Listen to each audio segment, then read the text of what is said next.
são dois nomes ou são pessoas diferentes? Fiquei na dúvida. O Dinaldo Santos aí de Pernambuco e o nosso amigo Ari Vilela.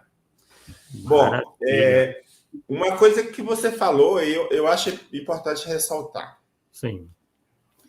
Realmente tem muitos livros, muitas obras que falam dos 4 evangelhos, assim, análise mais doutrinária, mais do ponto de vista doutrinário.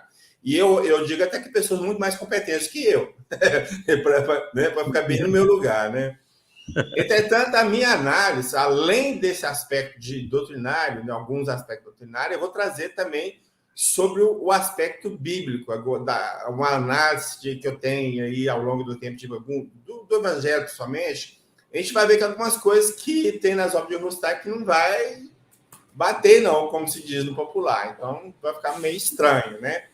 E essa visão é que o Arthur quis ressaltar, que você não vê isso em canto nenhum. Então, eu diria até que é inédita, né, dentro desse contexto de obras a respeito dessas obras de Rustem. Então, o título é Os 4 Evangelhos. Revelação da revelação. Então, a pergunta, seria mesmo, como falam, como apregou, né? Então, vamos lá, né, gente? Vamos lá. Aperte o cinto, porque hoje o negócio vai...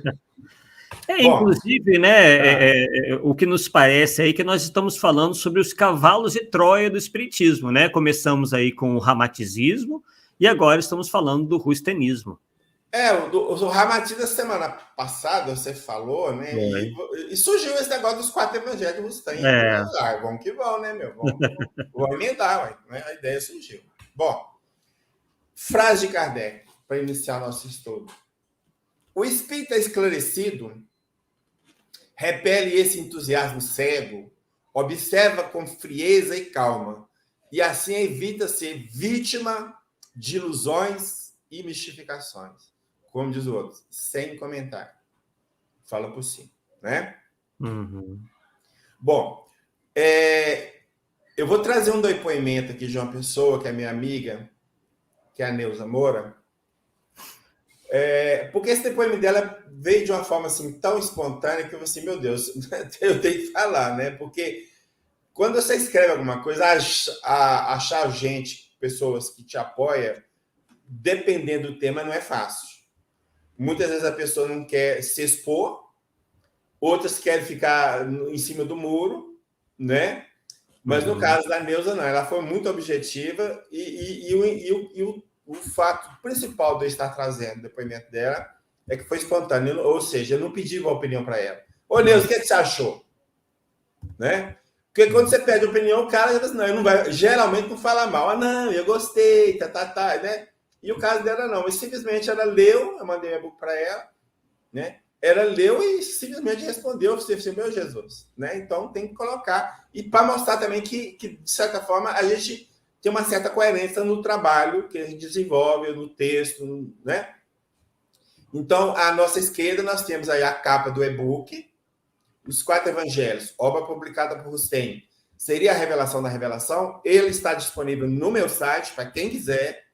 Inclusive, fiz a atualização hoje, achei uma coisa nova, já coloquei lá, né? Sempre achando coisa nova, não tem jeito. Então, nossa amiga Neuza vai dizer assim, oi, Paulo, li o e-book, concordo com você. É através do gosto pelo estudo, pelo raciocínio e investigação, que se consegue chegar a esta conclusão em relação aos 4 evangelhos, do francês Jean-Baptiste Rustem. Devemos entender que ler é uma coisa, estudar e assimilar é outra completamente diferente. No meu entendimento, Rustem levou em consideração apenas a opinião pessoal de seus autores espirituais sem as devidas e necessárias investigações. Parabéns, Paulo, por buscar pontos tão esclarecedores sobre Rustem. Obrigado pela oportunidade de estudo. Então, tá aí, né, a fala da nossa querida Neuza Moura. Bom, eu vou trazer também aqui o nosso amigo Astolfo Olegário. Ele mantém o site, ele administra o site O Consolador, que toda semana sai uma revista mensal de divulgação espírita. Artigos, textos, comentários, sugestão de leitura de obras novas, hein? né? E muitos autores têm a oportunidade de falar. Ele, através, não do Consolador, mas ele tem uma outra editora chamada Evoque, que publica livros. Esse meu também foi publicado lá também, né? Então, para a gente ter somente assim, já de início, um resumo do foco principal da obra de Rustem. Então, ele vai colocar 4 pontos, né? Então, primeiro, a tese de que a encarnação não é obrigatória nem mesmo necessária. E só se dá em caso de queda do espírito. Queda do espírito. A evolução da criatura humana, após a passagem do princípio inteligente pelos reinos inferiores da criação, ocorreria, segundo Rustem, em cidades espirituais nas quais o espírito reveste tão somente um corpo fluídico, que seria o perispírito. Segundo ponto. Ao ter de encarnar, o espírito falará em um mundo primitivo, encarnando-se aí num corpo rudimentar que viverá como os animais do que se encontra do solo. Então, ele vai viver das coisas que encontra no solo, né? Não vai produzir nada, né? É isso que eu senti aqui. Não poderíamos compará-los melhor do que a criptógamos carnudos, diz o livro de Rustem, no seu volume 1, página 313. Um exemplo conhecido do criptógamo carnudo são as nossas lesmas. Lá na frente nós vamos falar sobre isso. O termo até, inclusive, inexato, né, cientificamente falando. Tá. Aí depois na hora você pode entrar, tá? Por favor, porque eu não olhei esse aspecto, não, tá? A encarnação somente se dá em caso de queda do espírito, uma alusão à retrogradação da alma que o espiritismo não admite. Os motivos de Rustem são diversos e seus resultados terríveis. Qualquer que seja a causa da queda, orgulho, inveja ou teísmo, os que caem tornam-se, por isso, espírito de trevas, saca? São precipitados nos tenebrosos lugares da encarnação humana, conforme o grau de culpabilidade, nas condições impostas pela necessidade de espiar e progredir. Então, a encarnação é castigo. Bem curto e grosso, é isso. Afirma Rustem que Jesus não encarnou para vir trazer-nos a boa nova. Eu não sei o que ele vai fazer aqui, então, né? Seu corpo teria sido fluídico. Ele fora, assim, um agênere, um espírito materializado, e, deste modo, se explicariam seu desaparecimento dos 12 aos 30 anos e o sumiço do corpo material nos dias seguintes à crucificação. Então, tá aí, tem o endereço, onde eu encontramos esse artigo lá do Astolfo. Então, sobre uma questão de justiça, Paulo, eu vou citar aqui mais alguns autores, né, que trataram desse assunto. Pode falar. Mencionei o Herculano Pires, mencionei o Rizzini, né, Jorge Rizzini. Temos ainda o Wilson Garcia, Nazareno Tourinho, né, Nazareno Tourinho, o Júlio de Abreu e o Krishnamurti de Carvalho Dias, né? Há outros, mas acredito que as obras desses autores sejam, assim, as mais relevantes ao lado da sua, né, a tratar do tema do rustanismo. Lá no final, se não me falha a memória, eu vou citar essas obras aí que você falou, inclusive. Aí, é bom isso aí. Bom, só para a gente dar uma entrada em relação ao que é a gênero, né? Só, não vamos entrar em detalhe, porque lá na frente a gente vai falar mais. Então, Kardec vai lá no Livro dos Médiuns, no capítulo 7º, o item 125, vai dizer o seguinte, que a gênero é uma variedade de aparição tangível. É o estado em que certos espíritos podem revestir momentaneamente. Preste atenção nessa palavra, ela é importantíssima. Revestir momentaneamente as formas de uma pessoa viva, a ponto de causar completa ilusão. Então, no geral, nós poderíamos dizer o seguinte, que seria um espírito desencarnado, na condição de desencarnado, que se materializa, né, de tal forma que todo mundo vai vê-lo achando que a pessoa viva mesmo, vai ficar no nosso meio e tal. O cara é vivo, vai fazer tudo que o vivo faz, então nós vamos confundir como pessoa viva. Mas, o ponto mais importante, isso não dura muito tempo. Isso que é importantíssimo. E nós vamos ver mais lá na frente por que isso. Tentar ressaltar. Bom, muitas pessoas não sabem, mas Kardec fez comentários sobre a obra de Rustem. Nós vamos achar na Revista Espírita de 1866, no mês de junho, um artigo que Kardec publicou que tem o título Os Evangelhos Explicados, no qual ele tece comentário a respeito da obra de Rustem. Diz Kardec. O autor dessa nova obra acreditou dever seguir um outro caminho. Em lugar de proceder por graduação, quis alcançar o objetivo de um golpe.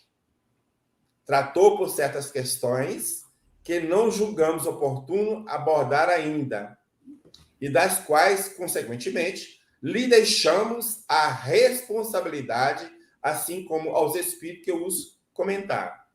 Então, aqui a gente está percebendo que Kardec já tipo assim, não gostou muito, né? Porque falou que assim, ele foi muito precipitado, os conhecimentos espíritos você tem que dar de forma gradual, uma coisa muitas vezes depende da outra. Se você colocar o carro na frente os bois na frente do carro, desculpa, o carro na frente dos bois não vai dar certo. A coisa vai complicar, ninguém vai entender. Então, tudo tem que ser esse aqui diz a graduação. Bom, então tem, além da graduação, e ele coloca aqui, tem um momento certo de abordar o tema, né? Justamente também a graduação está implícita neste momento certo também. Bom, continua Kardec. Consequente com o nosso princípio, nós dele, Kardec, que consiste em regular a nossa caminhada sobre o desenvolvimento da opinião, não daremos, até nova ordem, às suas teorias, nem aprovação, nem desaprovação, deixando ao tempo o cuidado de sancioná-las ou contradizê-las. Embora ele fale que não vai dar opinião, ele dá. Tá certo?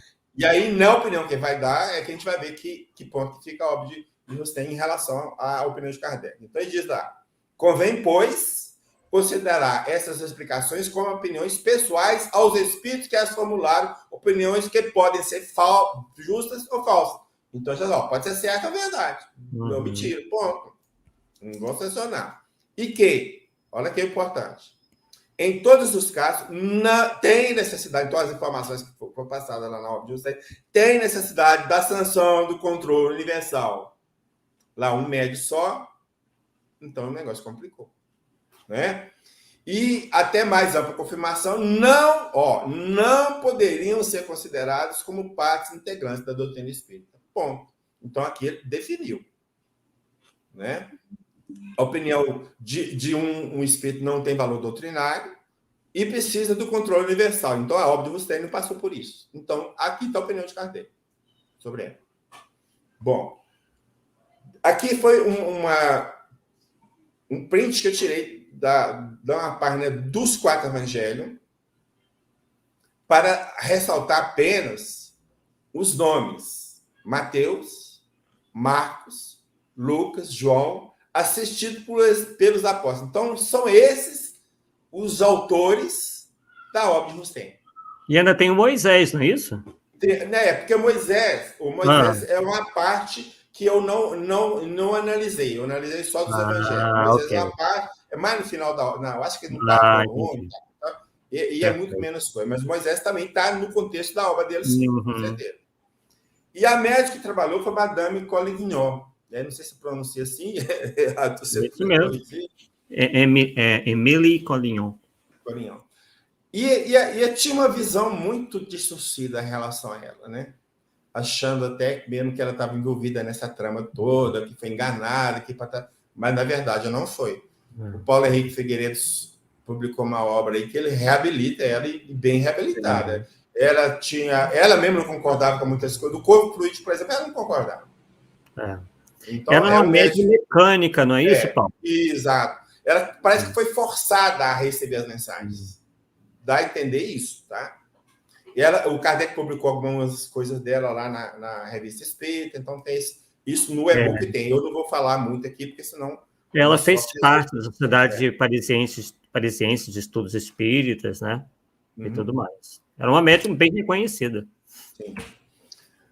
Bom, uma coisa que nós não podemos nunca deixar de analisar é a questão da identidade dos espíritos. E Kardec fala isso no Livro dos Médiuns, né? No capítulo 24, que tem esse título, inclusive, né? E no item 255. Vamos lá. A questão da identidade dos espíritos é uma das coisas mais controvertidas, mesmo entre os adeptos do espiritismo. de fato, os espíritos não nos trazem uma carteira de identidade. E sabe-se com que facilidade alguns deles tomam nomes que nunca lhes pertenceram. Então, aí que está o perigo. E aí quem tem que ficar alerta. Então, o que Kardec está falando? Ó, tem espírito aí que usa o nome de outras pessoas. Né? Na Revista Espírita, por exemplo, nós temos a manifestação do padre Ambrósio, que está lá descobrindo que era o falso padre Ambrósio. Mas tem uma outra manifestação que aconteceu na reunião, que o espírito estava lá e deixou acontecer. Sabe quem é, Arthur? Lembra quem é? O espírito estava lá. Estava presente na reunião e um outro se fez passar por ele viu tudo e deixou acontecer.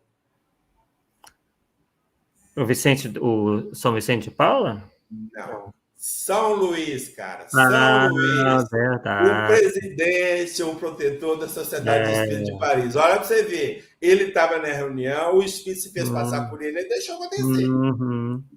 Tipo assim, vamos testar esse pessoal, vocês estão espertos para identificar quem é quem.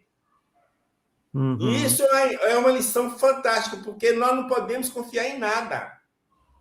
Se aquela fala soou mal, vamos, como se diz no popular, ligar as antenas.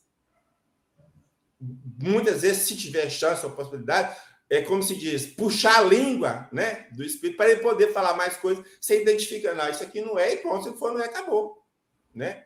Então, foi de propósito, você deixou acontecer. Então, para ver que cuidado que a gente tem que ter com os nomes. Principalmente com os nomes. Né?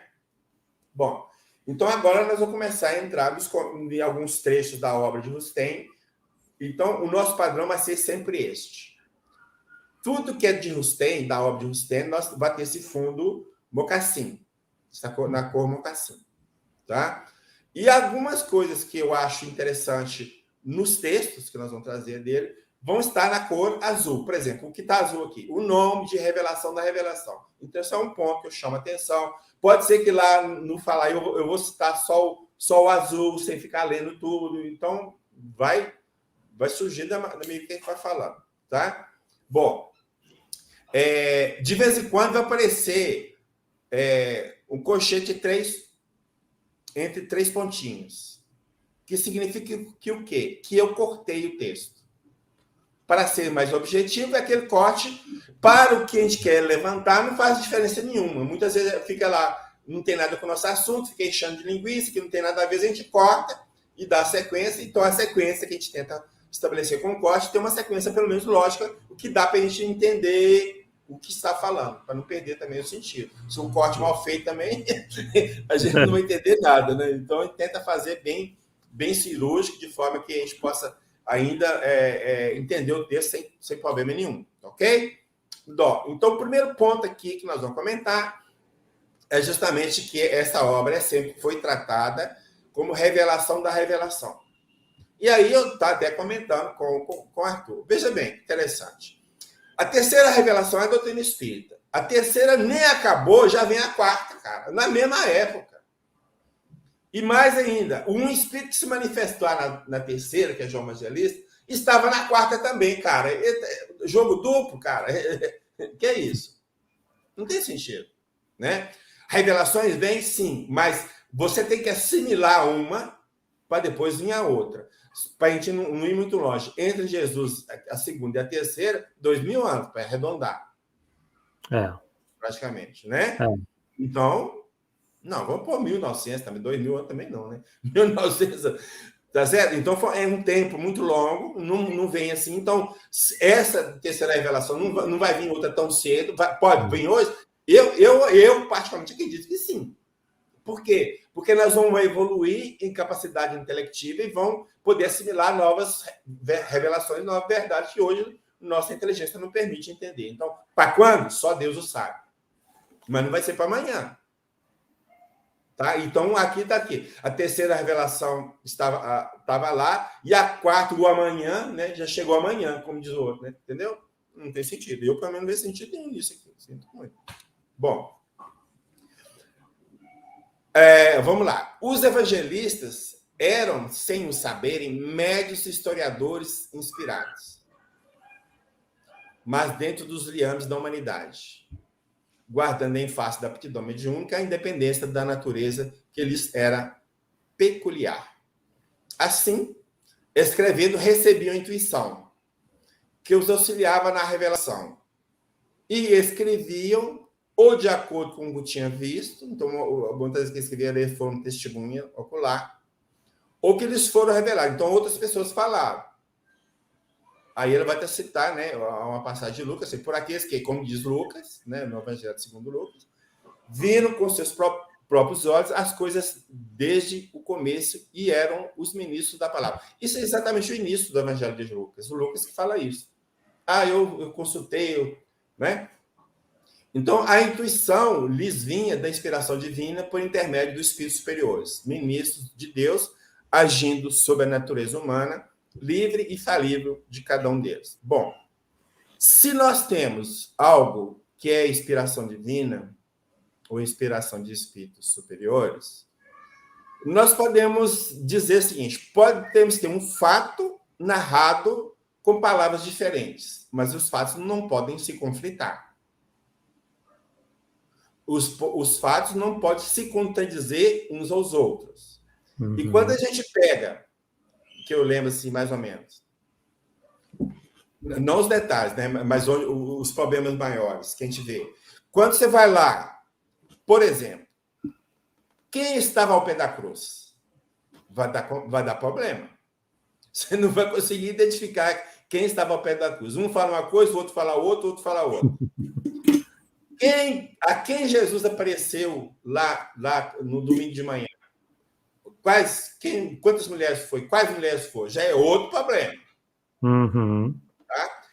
E lá tem um momento, lá na narrativa, e aí os 4 falam sobre um ser que apareceu para as mulheres. Nós temos o ser que apareceu, um moço, nós temos um anjo, nós temos 2 anjos e 2 homens. Tá certo? E o mesmo relato, o mesmo episódio, então, um anjo, 2 anjos, um homem, 2 homens. Afinal de contas, o que apareceu? Né? Tudo bem, eu entendo que a fala de anjo e homens tem um sentido. Tem um sentido. Por quê? Os anjos, na verdade, eram espíritos humanos desencarnados. Ele aparecia na forma humana. Por isso que eram homens ou anjos. Tudo bem. Mas um é um, 2 são 2. Ou apareceu um, ou apareceu 2. Isso aí não tem como fugir. Né? Então, se eles eram inspirados, então essa inspiração dos fatos reais tinha que ter vindo para todos eles. Ou é um anjo, até eu não faço muita questão de se é um homem, eu não faço muita essa questão, mas em 1 e 2 eu faço. Claro. Né? Mas tem um outro problema. Se esse é o primeiro comentário dos espíritos inspiradores, eu sempre vou colocar entre aspas, porque eu não sei quem foram, no qual afirma que os autores dos evangelhos eram médios historiadores inspirados que escreviam o que recebiam por intuição. Como assim? Se provavelmente nem sabiam escrever. Pedro e João, por exemplo, são nominalmente citados como analfabetos. Livro de Atos, capítulo 4, versículo 13. Ao verem a intrepidez de Pedro e João, sabendo que eram homens iletrados e incultos, admiraram-se. O que aconteceu aqui? Pedro e João estavam falando. Certamente, isso eu não tenho dúvida nenhuma, influenciado por espíritos. Então, eles pegaram uma eloquência na palavra, na fala, no teor, que todo mundo fala, mas peraí, cara, esses caras são tudo pescador, como é que eles estão falando desse jeito? Né? Então, aqui eu vejo o fenômeno mediúnico aqui. Tá? Mas a questão não é só essa. É mais grave ainda, porque os textos dos evangelhos, segundo os exegetas, aí, os entendidos, os estudiosos, os teólogos, foram escritos em grego. E é aí que o bicho vai pegar. Então, vamos lá. Bart de Ehrman, ele é um especialista em Novo Testamento. Então, no livro dele, Jesus existiu ou não, ele vai esclarecer que a língua nativa de Jesus, de seus discípulos e da maioria do povo da Palestina era o aramaico. Os evangelhos, porém, não foram escritos em aramaico, mas em grego. Agora presta atenção. Uhum. E grego de bom nível, altamente proficiente. Os autores dos evangelhos eram falantes e escritores de grego excepcionalmente cultos. Deviam ser de classes relativamente altas, quase certamente de áreas urbanas fora da Palestina.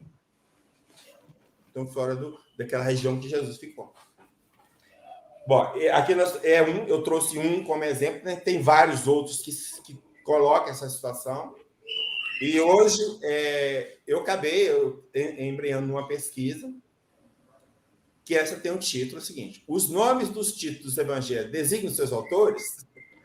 E aí eu vou colocar isso e mais alguma coisa, outros que falam a mesma coisa, e vão que vão. Então a pesquisa está aí, disponível para qualquer um, está no meu site também. Uhum. Né?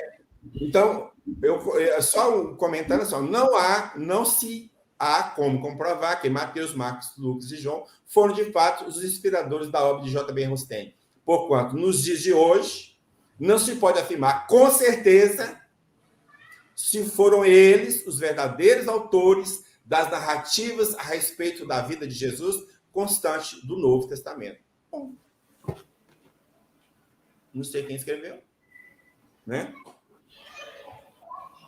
Bom, aí vamos lá. A cada evangelista cabia, no quadro geral, uma parte da narração. Os tradutores e interpretadores, melhor dizendo, frequentemente falsearam a intenção primitiva, ou seja, não entenderam o que eles falaram, falsearam. Mas nos textos do Novo Testamento, alguns autores identificam adulterações. Nós vamos mostrar uma lá no final, nós vamos mostrar uma. As palavras dos apóstolos passaram de boca em boca durante muito tempo, antes que fossem escritas, o que deu lugar, de certo modo, às diferenças que se notam nas narrativas. Então, nós falamos que tem diferença, tem conflito. Mas veja bem, se os autores foram inspirados, né, eles foram testemunho e de ouvir falar, então como é que vem justificar que a coisa passou de boca em boca?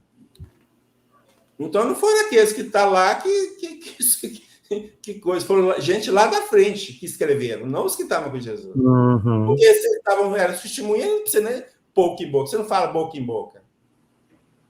Não vi sentido nisso aqui. Pelo menos eu não vi. Se você quiser comentar aí, porque... Não vejo sentido também, não. Não tem sentido nenhum, hein? Né? Se eles fossem testemunha e ouvir os que estavam lá, quando é boca em boca, é que vai no tempo, né? Entende? Vai no tempo. Boca é no tempo. É tanto que, segundo os entendidos, o primeiro evangelho de Marcos, escrito por de Marcos, por volta do ano de 60. Quer dizer, então tem teoricamente 30 anos depois que Jesus morreu. Então, esse boca em boca é durante esses 30 anos. Sim. Entende? Então, depois dos 30 anos que alguém escreveu. Então, não foi lá o Mateus, que foi o discípulo de Jesus, que escreveu. Então, fica... Aí fica evidente quem sabe dessas informações, né, Arthur? Uhum. Bom, se, como dito, foi passar de boca em boca, como afirmar que os supostos evangelistas escreveram por inspiração? A divergência nas narrativas de vários episódios provam exatamente que o que foi escrito em grego, diga-se de passagem, veio de transmissão oral dos acontecimentos. Portanto, nada tem a ver com a questão de que os evangelistas, em certos casos, ficaram privados de inspiração. Por que eles estão falando? Eles ficaram privados? É porque é justificar os erros. Uhum. Os conflitos. Então, naquele momento que tem um conflito, eles não estavam inspirados. Eles só estavam inspirados. Ah, cara, peraí, né? Me ajuda aí, né? Aí não. Aqui é uma passagem que vai falar, né, da manifestação de Moisés e Elias para Jesus, junto de Pedro, Tiago e João. Então, ele diz lá, a presença de Moisés e Elias visíveis para os discípulos foi um meio de lhes ferir a imaginação e de, por assim dizer, confirmar diante deles a elevação espiritual do Cristo como sendo o Messias prometido. Presta atenção agora. Moisés e Elias tinham ambos prometido o Messias. Espera aí. Então está falando que Moisés e Elias fizeram profecia a respeito do Messias, ou seja, a respeito de Jesus? Como assim? Vejamos. Duas passagens de Deuteronômio são as mais usadas para falar que Moisés falou a respeito de Jesus. Ok? Ou da vinda do Messias, mais especificamente. Primeira é o versículo 15. Yahvé, teu Deus, suscitará um profeta como eu, no meio de ti, dentre os teus irmãos, e vós os ouvireis. E o versículo 18. Vou suscitar, então seria Deus falando, vou suscitar para eles um profeta como tu, no meio de teus irmãos. Bom. Mas, dentro do contexto, o que isso significa? Naquela época, estavam se aproximando da Terra Prometida, e Deus já tinha falado com Moisés, você vai morrer antes de chegar lá. Mas já que você vai morrer antes de chegar lá, eu vou suscitar um profeta como você. Tá certo? Então, era imediato, um fato imediato, próximo daquilo, do contexto histórico deles. Então, o Messias aí, não tem nada com o Messias, era o profeta que ia substituir Moisés para conduzir o povo. Nada, absolutamente nada a ver com o Messias que se possa ligar a Jesus. Quanto a Elias, em tudo que ele falou, nada encontramos que possa ligar a Jesus, ainda que forçando a barra. E aqui o furo é grande. Nós vamos mostrar o furo. É agora que eu vou mostrar. Aí, vamos lá. Continua o texto lá do Rustem. Sim, Moisés, Elias e João Batista são um só Espírito. São o mesmo Espírito encarnado 3 vezes em missão. Esse Espírito, quando foi Moisés, preparou a vinda do Cristo. Olha lá, aquele é o profeta, né? Olha você ver. E anunciou veladamente quando foi Elias. Elias, nós vimos que não anunciou nada a respeito de Jesus, ou de Messias. Deu grande brilho à tradição hebraica e anunciou nas suas profecias que teria de ser o precursor do Cristo. Veja bem, Elias, em suas profecias, anunciou que seria precursor do Cristo. Os que falam isso, me desculpem, não devem conhecer absolutamente nada das tradições judaicas, visto ter sido o profeta Malaquias quem fez tal profecia. Malaquias, tem um livro chamado Malaquias, que é do profeta Malaquias, é o último livro da lista do Antigo Testamento, e lá é dito que Deus ia enviar um mensageiro antes do terrível dia do Senhor. E mais lá na frente vai falar, eu vou enviar Elias. Então vai dar a junção que Deus vai enviar o mensageiro Elias na época desse grande dia terrível. Essa época do grande dia terrível era a época que eles pensavam que ia vir um Messias libertador do povo. Então, essa é a única ligação. Então, Elias não fez profecia nenhuma, quem fez profecias é Malaquias. Então, viajar aqui bonito. Bonito, bonito. Bom, assim é que, no Tabor, quando da transfiguração de Jesus, um espírito superior da mesma elevação que Elias e João tomou a figura e a aparência de Moisés. Então, vou continuar, só para terminar. Tais substituições se dão quando necessárias por espíritos de mesma ordem. Então, veja bem, o que acontece? Então, lá, apareceu Moisés e Elias. Ele fala que Moisés e Elias é o mesmo espírito, então o espírito não se divide. Não é mesmo? Então, para explicar, ele vai dizer, não, um espírito substituiu Moisés, e aí se fez tomar a aparência de Elias, então tem os dois, tentando explicar isso. Né? Bom, primeiro ponto aqui do texto. No Monte Tabor, eu até comentando com o Arthur, você vai pesquisando aqui, pesquisando ali, e eu acabei descobrindo algo interessante. Não agora, né, mas já há mais tempo. Uhum. Que o texto bíblico que fala da transfiguração não cita o nome do monte. Fala no alta montanha e no monte, ponto. Não fala o nome, é monte tal, beleza? Fala nada. Então, aqui nesse mapa, nós colocamos 2 setas. A primeira seta nós temos o Monte Hermon. O Monte Hermon realmente é um monte, tem quase 3.000 metros de altura. O Monte Tabor, que é uma colina e não um monte, não chega a 600. Então, como na passagem da transfiguração, anterior à passagem da transcrição, dá a entender que Jesus estava em Cesaré de Filipe, ok? Então, o monte mais provável da transfiguração é o Monte Hermon. Tá? Então, vamos lá. Isso eu achei hoje. Eu não sei. Essa Bíblia é interessante, a Bíblia Shedd, porque esse autor, Russell P. Shedd, ela tem viés protestante, né? E eles são muito meticulosos em se falar coisas, principalmente que vai contra a crença deles, ou que vai depor alguma coisa. Eles são muito meticulosos, mas esse aqui, ele falou bem abertamente. Então, ele está falando do monte, porque no texto está do monte, não está falando qual monte, né? Então, vai pegar Mateus 17, 19, que é o versículo que fala do monte.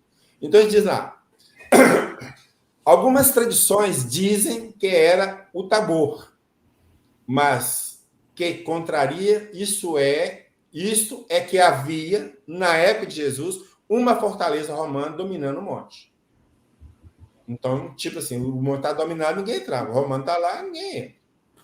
O caminho mais lógico seria rumo às alturas do Hermon, a 20 quilômetros de Cesaré de Filipe e com quase 3 mil metros de altura. Justamente a conclusão que eu tinha chegado. Meu Deus, cara. Né? Se Jesus revelou que Elias era João Batista, não haveria motivo algum para que ele também não revelasse que Elias teria sido Moisés. Não é? Substituições. Então, a questão das substituições. Um espírito superior da mesma, ao que eles dizem, né? Um espírito superior da mesma elevação que Elias e João tomou a figura, a aparência de Moisés. Duas individualidades, eu questiono. Por quê? Porque se fosse uma só, ele tinha que colocar Elias e João e não Elias e João. Eu acho que tem uma certa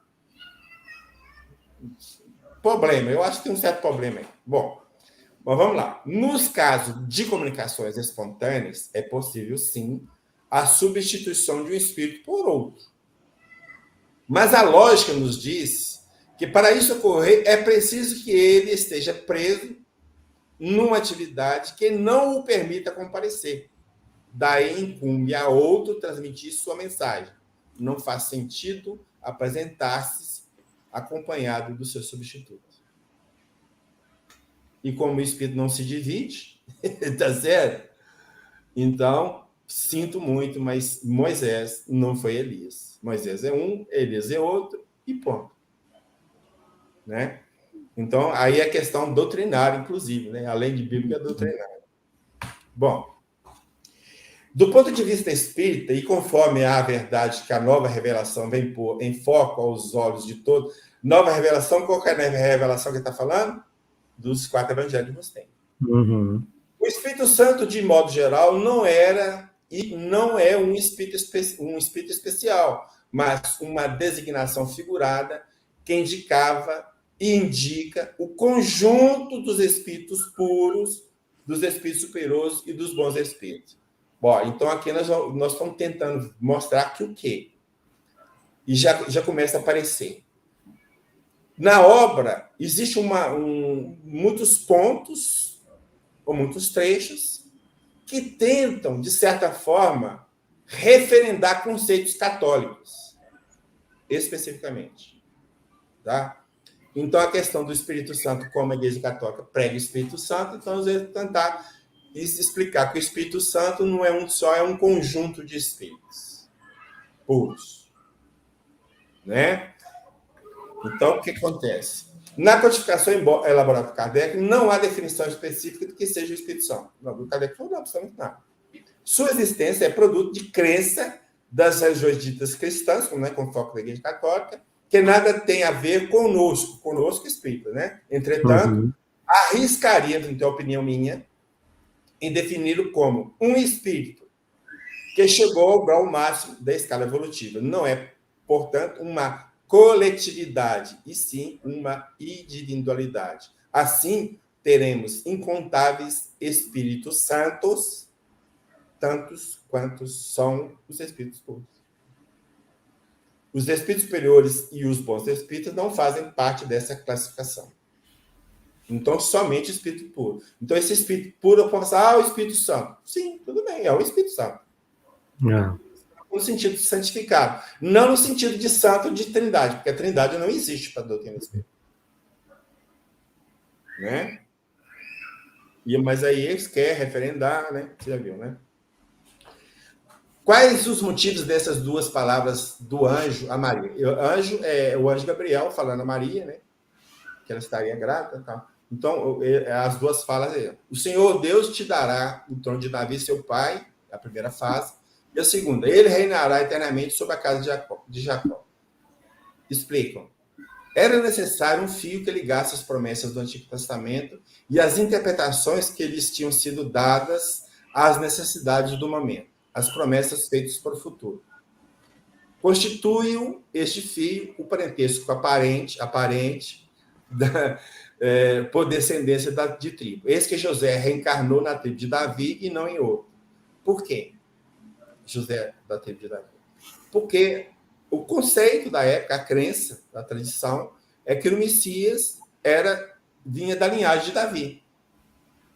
Então, o pai de Jesus tinha que ser da linha de Davi, senão... Bom, eu vou dar uma péssima notícia. Posso, Arthur? Posso falar? Claro. Eu fiz um estudo sobre as profecias citadas ou mencionadas no Novo Testamento. Então, Jesus fez isso para cumprir a profecia. Eu não sei o que tem, sabe? Foram mais de 30 e tantos, aí que você tem um punhado que eles inventam por conta deles lá, então deve dar mais de 100. A notícia não tem absolutamente uma, que seja diretamente relacionada a Jesus.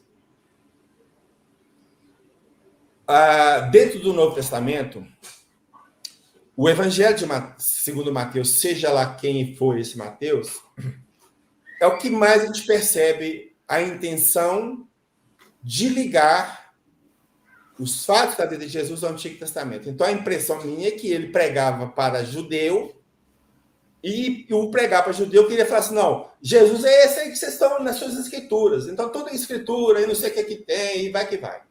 Né? Até a escritura inexistente tem aqui. Nós vamos mostrar. Né? Bom, agora vamos lá.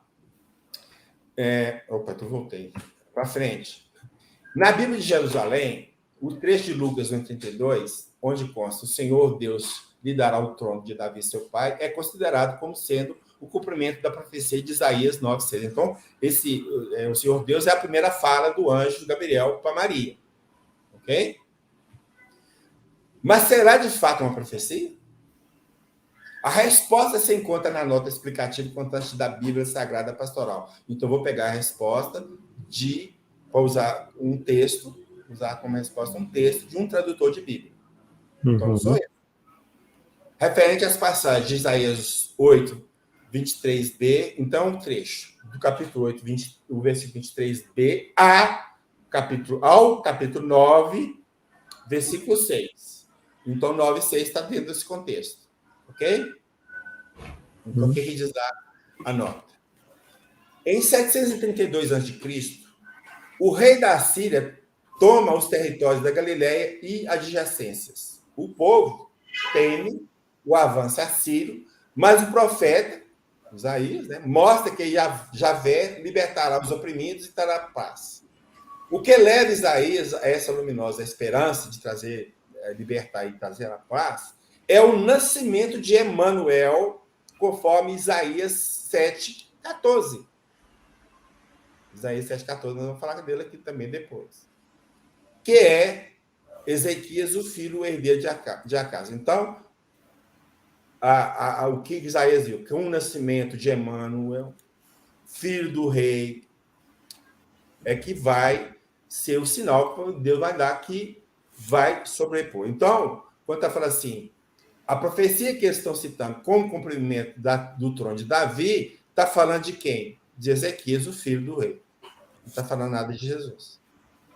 E, aliás, o nome é Emmanuel, o Jesus é Jesus, não é Emmanuel, né? O nome de Jesus. Então, né? Não bate. Lucas, capítulo 2. Então, esse trecho do capítulo 2 de Lucas, versículo 1 a 7, trata de quê? Concepção, gravidez e parto de Maria por obra do Espírito Santo. Olha o Espírito Santo aí. Por que falou lá? É o mesmo conceito católico. Aparecimento de Jesus na Terra. Bom.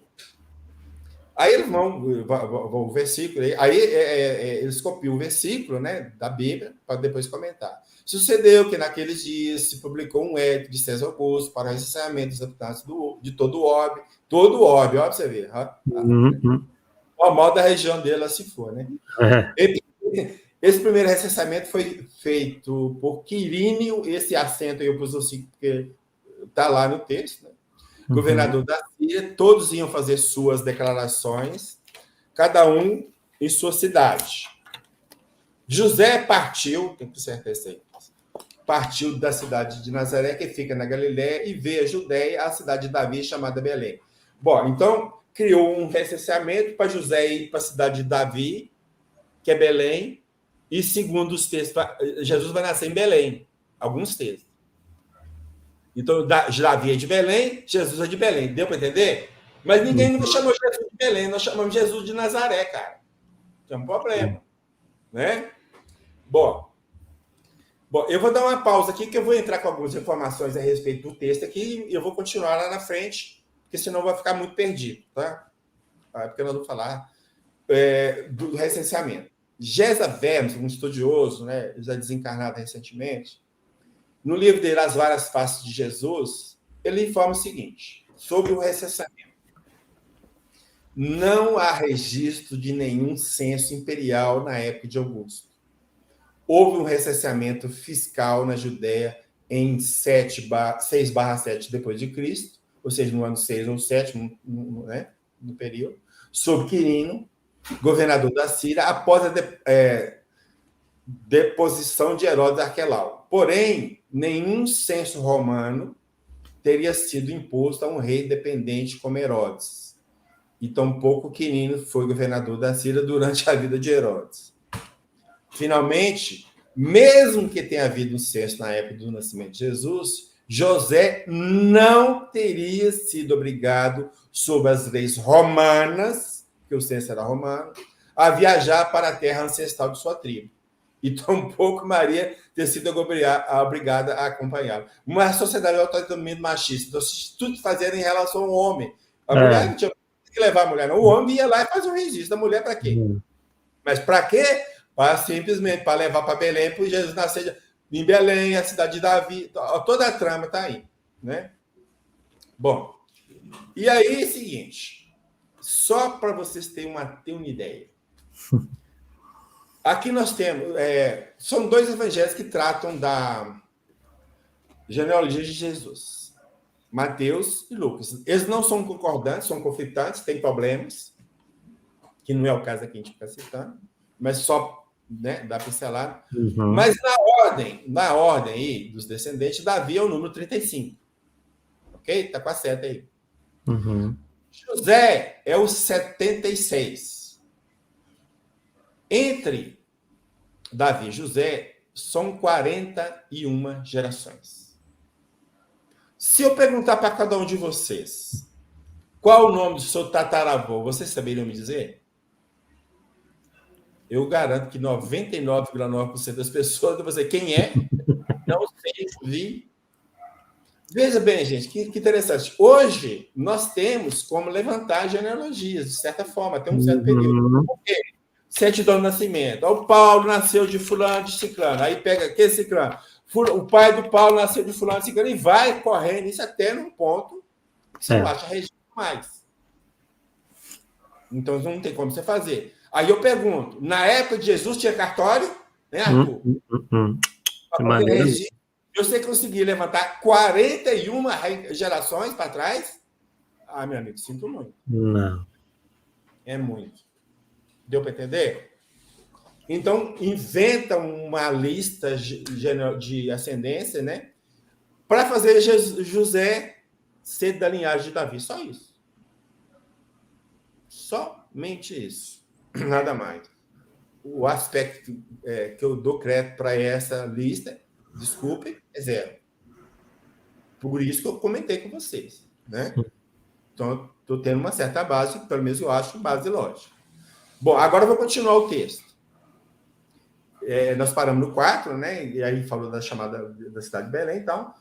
Enquanto ali se achava, ou seja, em Belém, sucedeu que se completou o tempo ao cabo do qual ela, Maria, né, devia parir. E Maria deu à luz a seu filho primogênito. Primogênito? Uai, quando eu falo primogênito, é a mulher que tem mais de um filho. Se fosse um só, era unigênito. Então tá aí que Maria teve vários filhos. Mas, no entanto, eles pegam unigênito, é só Jesus, não tem mais ninguém. Ah, mas e aqueles que chamam de irmão? Não, aqueles não são irmãos, não, meu, são primos. Né? Bom, Evangelho de Mateus, olha aqui que problema. A família de Jesus, pelo Evangelho segundo Mateus, morava em Belém, cidade onde Jesus nasceu. Por conta de Herodes, que queria matar as crianças de até 2 anos, que ninguém sanciona essa história, fugiu para o Egito. Com isso se cumpriria a profecia de Oséias, capítulo 11, quando Israel era um menino, eu o amei e do Egito chamei meu filho. Do Egito, a família foi para Nazaré, né? José e a família foi para Nazaré, citando aí para se cumprir o quê? A profecia. Qual a profecia? Ele será chamado Nazareno. Bom, primeira profecia, de Oséias. Quando diz assim, quando Israel era um menino, eu o amei, eu chamei do Egito, chamei meu filho.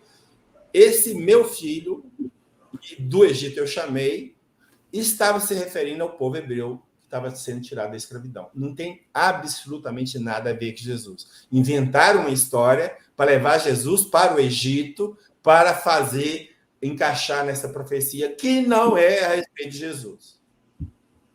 Ponto.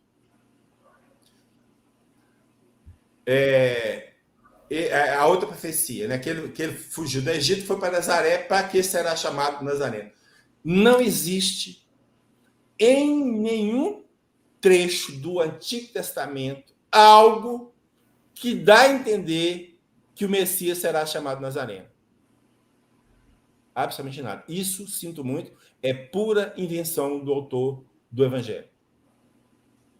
Não tem nada. E coloca à disposição. Quem descobrir, me informa. Quem descobrir, me informa. Quando a gente vai olhar o Evangelho segundo Lucas, o que acontece? A família morava em Nazaré, olha para você ver. Foi para Belém por conta do recenseamento. Olha para você ver como muda tudo. Depois de algum tempo do nascimento de Jesus, volta para Nazaré. Aí. Então, aquele voltou para Nazaré, então não foi para Nazaré para ser chamado de Nazareno. Olha para você ver, já começa os conflitos entre eles mesmo. Mas esses autores não inspiraram os evangelhos de Rustain? Se nem eles mesmos escreveram certo? Então, aquilo que eu falei. Hoje, dentro eu não vou dizer se é a maioria dos estudiosos, mas uma boa parte dos estudiosos fala só, aqueles nomes que estão lá, Evangelho segundo Lucas, Mateus, João, e esses nomes, ninguém sabe quem são essas pessoas. Era muito comum o cara usar o nome. Por exemplo, eu escrevi, ele falou assim, o Arthur que escreveu. Como o Arthur tinha nome na praça e eu não tinha, todo mundo lia o texto do Paulo, achando que era do Arthur. Tá certo? E o meu texto se propagava para aí fora. É mais ou menos isso. Né? Reza Aslan, no livro Zelota, a vida e a época de Jesus de Nazaré, vai comentar o seguinte. Lucas coloca o nascimento de Jesus em Belém, não porque ele ali ocorreu, mas por causa das palavras do profeta Miqueias. Então, criou uma história por causa da profecia. Olha o que eu falei. E tu, Belém, de ti sairá para mim um governante em Israel. Miqueias 5, 2. Lucas quer dizer que Jesus é o novo Davi, o rei de judeus. O novo Davi, olha você vê. Tudo explicando as narrativas da infância nos evangelhos, Não são relatos históricos. Repetindo. As narrativas da infância nos evangelhos não são relatos históricos. E a maioria das pessoas toma os evangelhos como relatos históricos. Nem foram feitas para serem lidas como tal, como relato histórico. São afirmações teológicas do status de Jesus como ungido de Deus, o descendente do rei Davi, o Messias prometido. Vamos lá. Citou Miqueias lá, não lembra que citou Miqueias? Uhum. Então, na Bíblia Sagrada, vós, vamos ler o livro de Miqueias. Mas tu, Belém de Eufrata, embora pequena entre as clãs de Judá, de ti sairá para mim aquele que deve governar Israel. De pé ele apacentará pela força do Senhor. Ele será a paz. Ele, quem? Esse que vai governar Israel, nos libertará da Síria quando invadir nosso país e pisar nossas fronteiras. Então, a profecia de Miqueias era local, era temporal daquela época. Não tem nada a ver com Jesus. Então, aqui nós já derrubamos 3 profecias, só para vocês terem ideia. Só aqui nós derrubamos 3. Então, no e-book eu falei, eu leio, estudei todas elas, então vocês vão ver que não fica pedra sobre pedra, viu? Jesus, pela sua vida humana aparente, aí já começa. A questão de colocar Jesus como um ser fluídico, como um agênero, o tempo todo, bate nessa tecla, ponta a ponta. Muito repetitiva a obra, né? Pelo desempenho de sua missão terrena, tendo uma ou outra para os objetivos ensinar e exemplificar. Deu cumprimento a essas palavras do profeta Isaías. Tá vendo? Deu cumprimento. A Bíblia são isso. Né? Ele pega lá, Isaías de novo. Ele tomou por si as nossas enfermidades e carregou com as nossas doenças. Desceu ao meio dos homens para lhe ensinar a sofrer a fim de se regenerar. Então, presta atenção. Deixa eu comentar esse texto aqui. Ele desceu no meio dos homens para ensinar os homens a sofrer. Presta atenção. Depois eu vou falar. Curou os males que encontrou no seu caminho, unicamente a título de lição e de exemplo, suportou aos olhos dos homens os males de que se carregaram. Bom, esse das dores carregadas, nossas dores, na verdade, ele está falando de Isaías, né? Do livro de Isaías, capítulo 53, versículo 4. Vamos ver o que é esse contexto de Isaías. Então, os estudiosos, analisando os textos do livro de Isaías, chegaram à conclusão que o livro de Isaías, se não me falha a memória, tá? Existe pelo menos 3 autores. Tem um que seria o Isaías mesmo, e os outros 2 só Deus sabe quem é. E conseguiram até identificar os capítulos. Esse é um, daqui para frente é outro. Então, diz aqui na Bíblia Pastoral. Os capítulos 40 a 55, o 53 está no meio, então, o que nós falamos, foram escritos por profeta anônimo. Profeta anônimo. Então, não foi Isaías. Na época do exílio da Babilônia, apresentando uma mensagem de esperança e consolação. Este profeta é comumente chamado segundo Isaías. O fim do exílio é visto como um novo êxito, o fim do exílio na Babilônia, um novo êxito. Né? O novo êxito em relação, porque do Egito eles saíram, né, da escravidão, aqui está fazendo essa relação. E como no primeiro, Javé será o condutor e a garantia dessa nova libertação, o povo de Deus, convertido, mas oprimido, é denominado servo de Javé. Muitas vezes está lá, servo, não sei o que. Esse servo está achando que somos nós. Não, está falando, é do povo. Não é um indivíduo, é o povo que é servo de Israel, de Javé, de Deus, né? Então, e essa confusão faz muito tempo, porque tem hora que a gente não sabe o que é um e o que é outro, né? Então, na análise da passagem de Isaías 7,14, percebemos que ela não diz respeito a Jesus. Eis com a virgem dará um filho e nós daremos o nome de Emmanuel. Mas, antes, para uma melhor compreensão e para que não pare dúvida alguma, temos que realçar o início desse versículo, já que ele é quase sempre subtraído quando justifica suas interpretações. Então, o início está lá. Pois saibam que Javé lhes dará um sinal. Ora, devemos concluir disso que Deus daria um sinal a alguém. Mas, quem? O quê? Pelo contexto bíblico, pode-se muito bem observar que Deus prometeu um sinal ao rei Acás. Lembra do filho de Ezequias? E esse sinal seria justamente o filho do rei, que é Ezequias, que está por nascer. Fora disso, é distorcer a interpretação do texto. E lá em Isaías 7,14, segundo os entendidos, a palavra, se não me falha a memória, é almar, significaria uma jovem e não uma virgem. Uma jovem é alguma coisa e virgem é totalmente diferente. Uma jovem mulher, ela pode ser casada, pode ser solteira, né? Agora, virgem é só virgem, né? Não precisa nem explicar. Tá certo? Bom, para que uma palavra da Escritura se cumprisse, Jesus diz, tenho sede. Então, veja bem, os autores dos 4 evangelhos, eles praticamente sancionam todas as profecias da Bíblia. Porque está falando que Jesus, para cumprir a profecia, fala tem sede. Então, Jesus não é bom. Não, tem uma profecia que vai falar que eu tenho sede. Gente, eu tenho sede. Gente, me ajuda aí, né? Aquele a quem fora coordenado que quebrasse as pernas aos crucificados, não quebrou a de Jesus. E um dos soldados lhe abriu o lado com uma lança. Também tais coisas se deram, declara a narração evangélica, para que se cumprisse essas outras palavras da Escritura. Olha, você vê, não lhe quebrareis osso algum, nenhum traspassaram.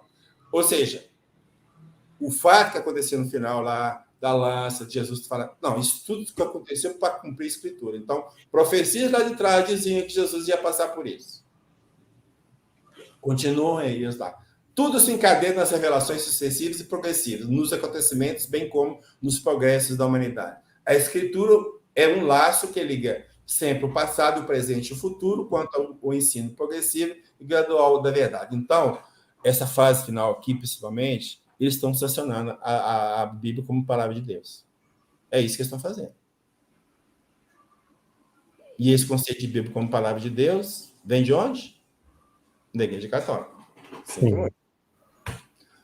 Nessa transcrição, temos 2 momentos. O primeiro, ou seja, que Jesus disse, tenho sede, podemos seguramente dizer que é pura invenção, porquanto não há nenhum texto bíblico que se possa tirar essa locução, com essa expressão.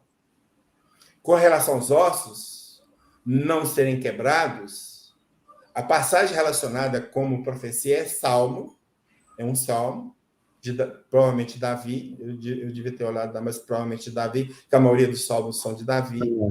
É o Salmo 34, e que diz assim, os males dos justos são muitos, mas de todos eles Yahvé o liberta. Yahvé guarda seus ossos todos, nenhum deles será quebrado. Então, Deus protege os justos, é isso que está falando. Então, veja bem, o Salmo é uma oração de agradecimento que Davi faz a Deus por ter se livrado de Abimeleque, que o perseguia. Davi, para sair desembaraçado do rei, Abimeleque, fingiu-se de louco, mentiroso, cara. Olha, para você ver, o cara é mentiroso. Então, para mim, é falta de percepção quando quer usar os salmos, principalmente, como revelação divina. Os salmos são orações, agradecimentos de pessoas humanas em relação a Deus. E Deus vai inspirar Davi para fazer um salmo bonito para ele. O Senhor, meu pastor. Gente, que possa ter sido inspirado por um espírito superior, tudo bem. Pode ser, sim. Não vou descartar essa ideia. Mas o próprio Deus inspirando um ser humano, fazer uma prece bonita para ele, não, me ajuda aí. Né? Não vejo sentido nenhum. Desculpa, mas sinto muito. E aí, o que eu falei, né? Já tinha citado, está aqui, né, das profecias, que já citei de novo, está aí, disposição de quem quiser, é grátis, né? Ok? Agora, vamos falar aquele que eu falei que eu ia comentar. Muito estranho este trecho. Jesus desceu ao meio dos homens para lhes ensinar a sofrer a fim de se regenerar, levando-se em conta que advogam ser Jesus um agênere. Ora, na condição de agênere, jamais passaria pelos sofrimentos comuns aos seres humanos. E, em razão disso, não teria como nos ensinar a sofrer. Né? Depois não vou falar do corpo, que o corpo do agênere não sente nada. Né? Daqui a pouquinho eu vou falar. Ele não sente nada. Kardec não fala. Jesus Cristo não foi um homem carnal, revestido de um corpo material humano. Olha aí. Olha o agênero aí. A geração exclusivamente pelo concurso dos excessos. Ou seja, Jesus não teve lá o pai e a mãe fazendo neném. Não, isso aí não. O sexo é pecado. Ele tem que ter... Aí vem toda aquela história de... Né? O corpo que Jesus revestiu para surgir na Terra não foi fruto da concepção humana. Ou seja, não foi feito da forma que a gente nasce. Pô, gente, para quê? Por quê? Jesus, como todo e qualquer espírito puro que venha a encarnar na Terra, se sujeitou às leis naturais em vigor neste planeta de provas e expiações. Não há excepcionalidade nas leis de Deus. Cada orbe tem suas leis naturais correspondentes à matéria do fluido cósmico universal da qual foi criado. Será que o nascimento extra-humano apresentado pelos espíritos inspiradores não tem a ver com a concepção católica de que sexo é pecado? Daí a necessidade de criar tal feito milagroso, relacionando à concepção e ao parto de Jesus? Essa aproximação com os conceitos católicos ficou evidente quando, em Os Quatro Evangelhos, volume 3, lemos algo a respeito da Igreja Católica. Então, vamos ver o que os espíritos inspiradores falaram da Igreja Católica. Oi, pai. Peraí, é isso. Peguei. O chefe da Igreja Católica, nessa época, em que esse qualificativo terá a sua verdadeira significação, pois que ela quem? A Igreja Católica, estará em via de transformar-se universal como sendo a Igreja do Cristo. Ou seja, nenhuma outra igreja é a Igreja do Cristo, só a Igreja Católica. Não. Sinto muito.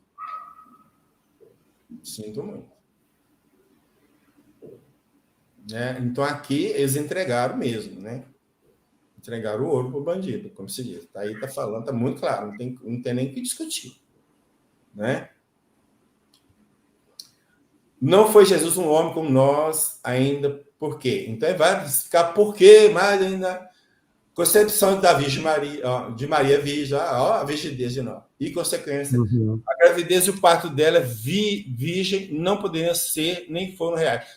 Caraca, então por que Jesus tinha que nascer de uma virgem? Então, o parto e a gravidez não foi real. Foi tudo simulacro, foi fingimento. Olha para onde caminham. Né? Daí a necessidade, aquela concepção, aquela gravidez, aquele parto, não foram mais do que aparentes. Fingimento puro, cara. Teatro. Olha que ponto chegaram.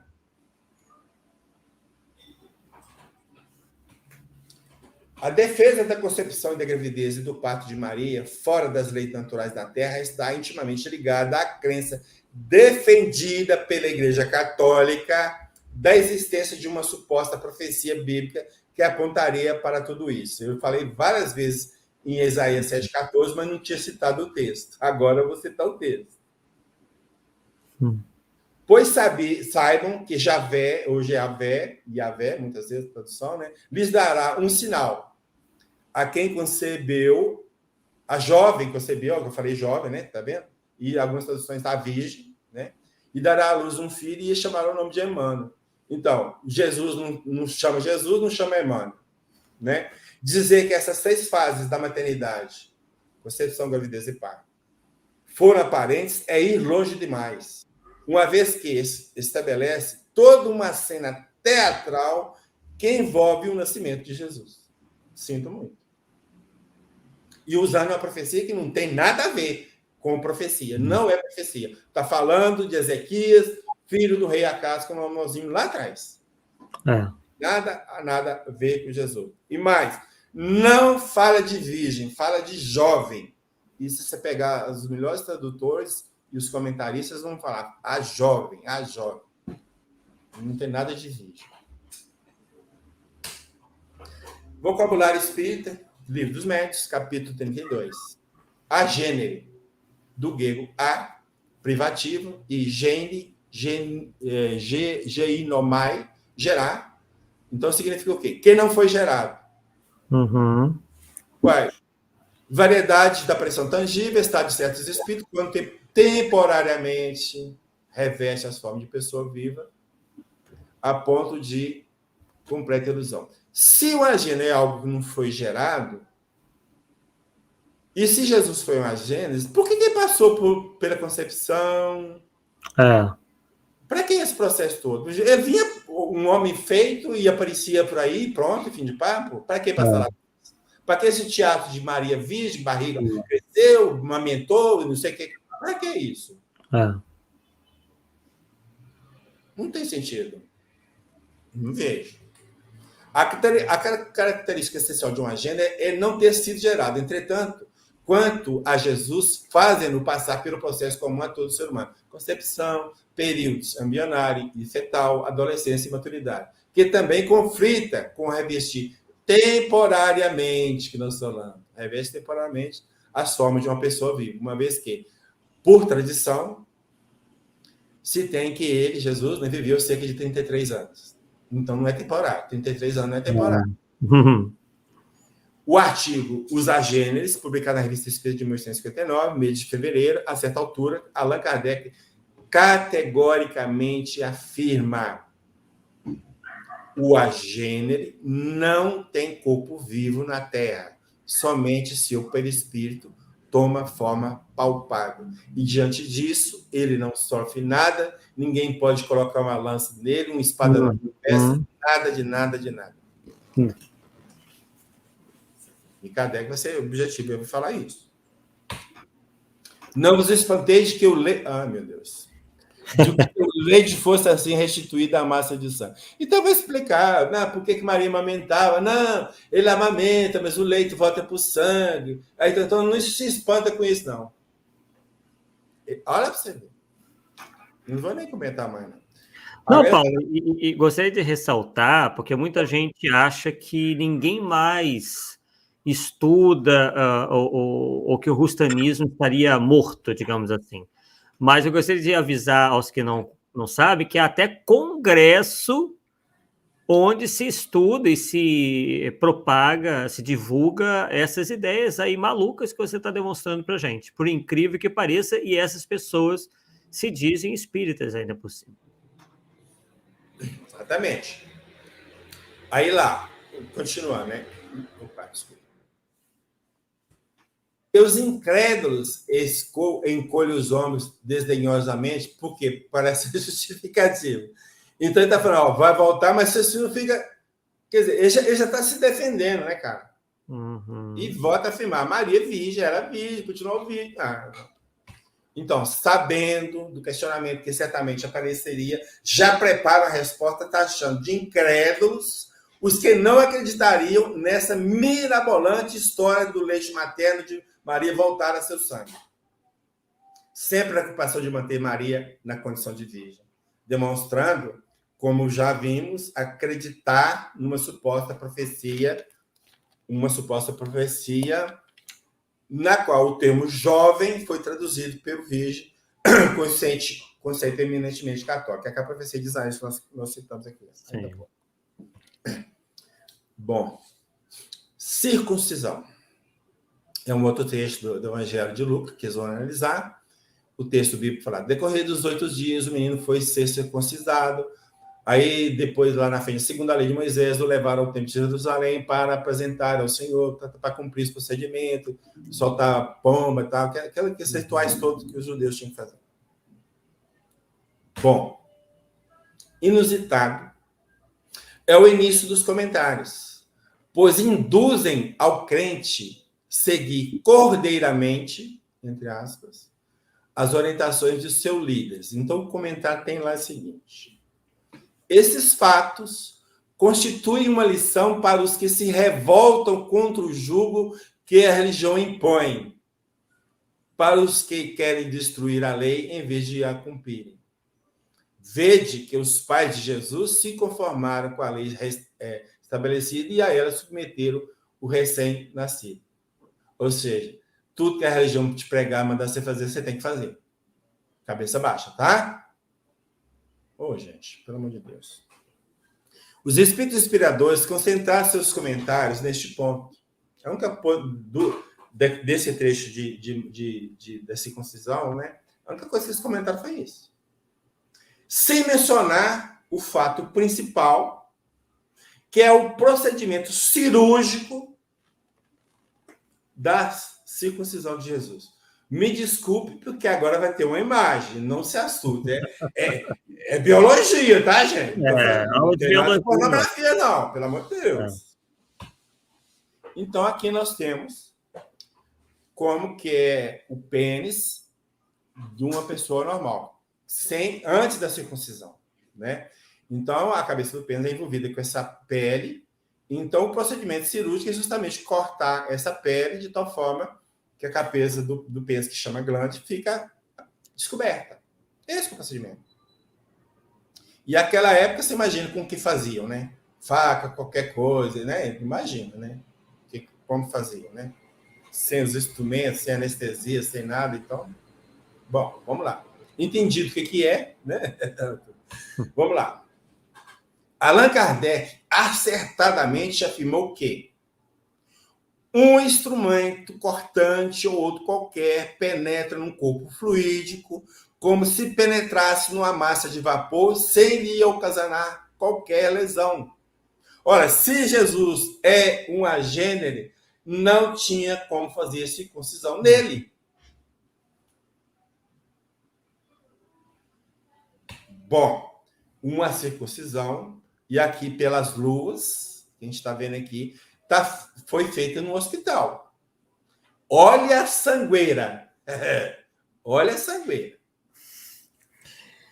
Agora você imagina naquela época. Né? Vamos imaginar naquela época. Bom, vamos lá.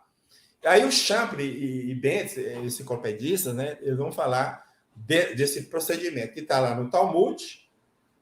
São 3 passos. O que mais interessa é esse último aqui, que eu não sei nem o nome. Se você quiser ler, pode ficar livre. Em que se refere em que o fluxo de sangue é estancado. É a última fase do processo que o fluxo de sangue é estancado. Então, quer dizer que o quê? Que espalha sangue para tudo que é lado. Não tem outro jeito, né? Vamos lá, então.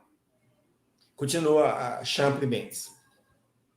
Bênçãos apropriadas eram recitadas antes e depois da circuncisão da criança. Após o que o menino recebeu seu nome próprio, a cerimônia da circuncisão usualmente é acompanhada por uma refeição festiva, em que uma ação de graças especial é recitada em alusão ao acontecimento. Então, vamos lá.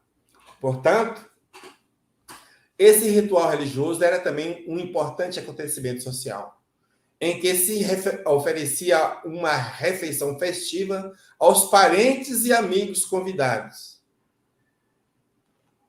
E como eles gostavam que os filhos fossem homens, você imagina o que acontecia, né? Convidava a cidade inteira, né? Em casa tem um homem, né? Então, se Jesus tivesse, de fato, um corpo fluídico, como insistentemente se prega, no momento da circuncisão, isso seria revelado aos pais da criança e a todos que acompanhavam o ritual. Porquanto, tão singular a situação de amputar um pênis fluídico, um prepúcio fluídico num pênis fluídico, que não produziu sangramento, seria algo extraordinário. É certo que esse fato teria se espalhado qual rastilho de pólvora entre o povo, E, obviamente, Jesus teria considerado um ser especial, talvez uma espécie de semideus, já naquela época. Não precisava nem de Rustém chegar na época de Rustém. Deu para entender? Então, tanto que eu disse assim, ó, esse ritual, eles não comentaram nada. E aí que está o pulo do gato. Porque se fosse um agente, não tinha como cortar, não ia sair sangue. E o pessoal assim, o que aconteceu? Esse cara aqui é um semideus, entendeu? Mas como não tem nada de relato disso, porque foi um quê? Um procedimento cirúrgico normal, natural, igual todo homem tem. Então, significa o quê? Jesus não foi um agente. Jesus tinha um corpo de carne e osso, como todos nós que estamos aqui na Terra temos. Um dos soldados, diz a narração evangélica, varou o corpo de Jesus com a lança e dali saiu água, sangue e água. Olha para você ver o que ele vai falar. Do ponto de vista em que vos mostramos Jesus, então eles nos mostram Jesus, este fato nada tem de espantoso. Jesus, que no entender dos homens estava morto, olha agora, deixara na cruz o seu corpo fluídico em estado de tangibilidade e com todas as aparências de morte humana. Está falando o quê? Jesus deixou o corpo dele, saiu do corpo, do perispírito dele, ficou cá, olhando, sei lá.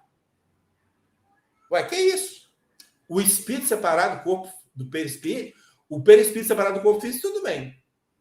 Mas o espírito separado do corpo físico, desculpa, do perispírito, o perispírito fica lá e o espírito fica cá?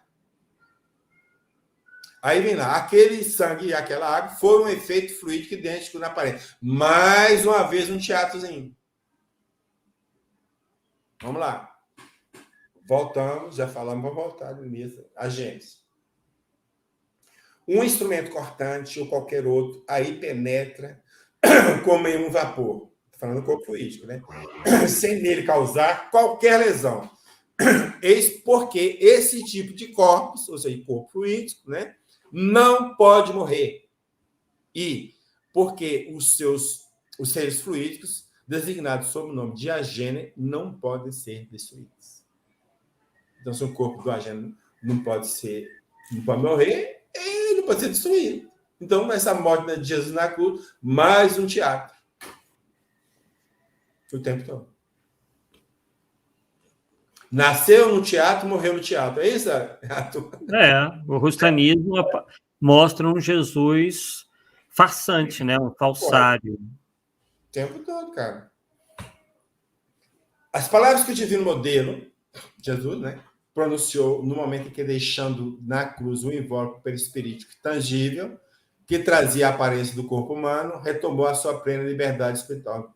Mais uma vez, ele vai falar da separação do espírito do corpo fluídico, do corpo perispírito.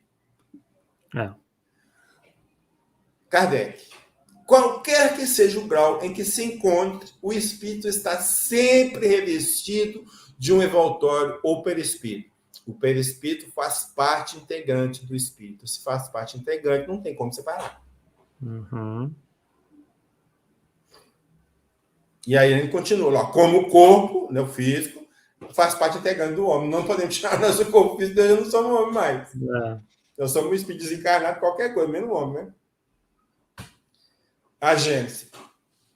Sem nada prejudicar sobre a natureza de Jesus, sem nada prejulgar sobre a natureza do Cristo, cujo exame não está no objetivo dessa obra, e considerando, por hipótese, apenas o espírito superior, não se pode deixar de reconhecer nele um de ordem mais elevada.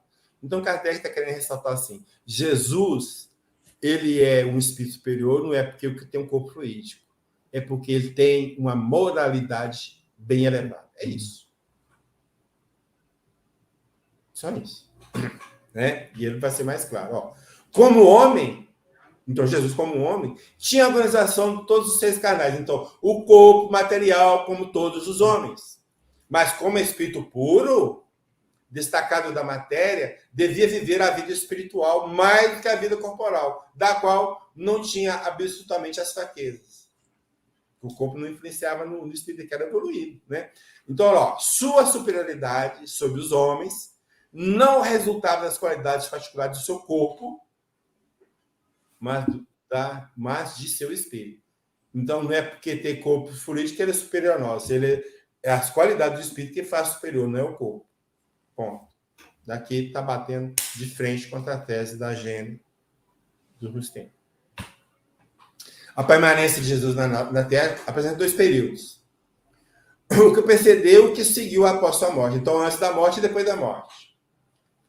No primeiro período, ou seja, antes da morte, após o momento da concepção até o nascimento, tudo se passa com sua mãe nas condições comuns da vida. Tudo é normal, tudo é natural, não tem parto virginal, não tem Espírito Santo fazendo Jesus, não tem nada disso. Após o nascimento até a morte, tudo. Então, aí foi do nascimento até a morte, tudo também, né? Os seus atos são iguais às diversas condições da sua vida, apresentam as características inequívocas da corporeidade. Já tinha corpo. Após a sua morte, ao contrário. Tudo nele revela os seres fluídicos. Sim, perdeu o corpo físico foi para a Terra e o Espírito se libertou. Então, nessa condição, o corpo dele é fluídico mesmo. Mas só depois da morte. A diferença entre os dois estados é tal forma marcante que nem é possível compará-los. Eu não sei se está faltando um dia de tal forma marcante. Tem, não? Estou achando que está faltando. Depois confirmar, não. Os fatos materiais vêm se juntar a considerar considerações morais todo-poderosas.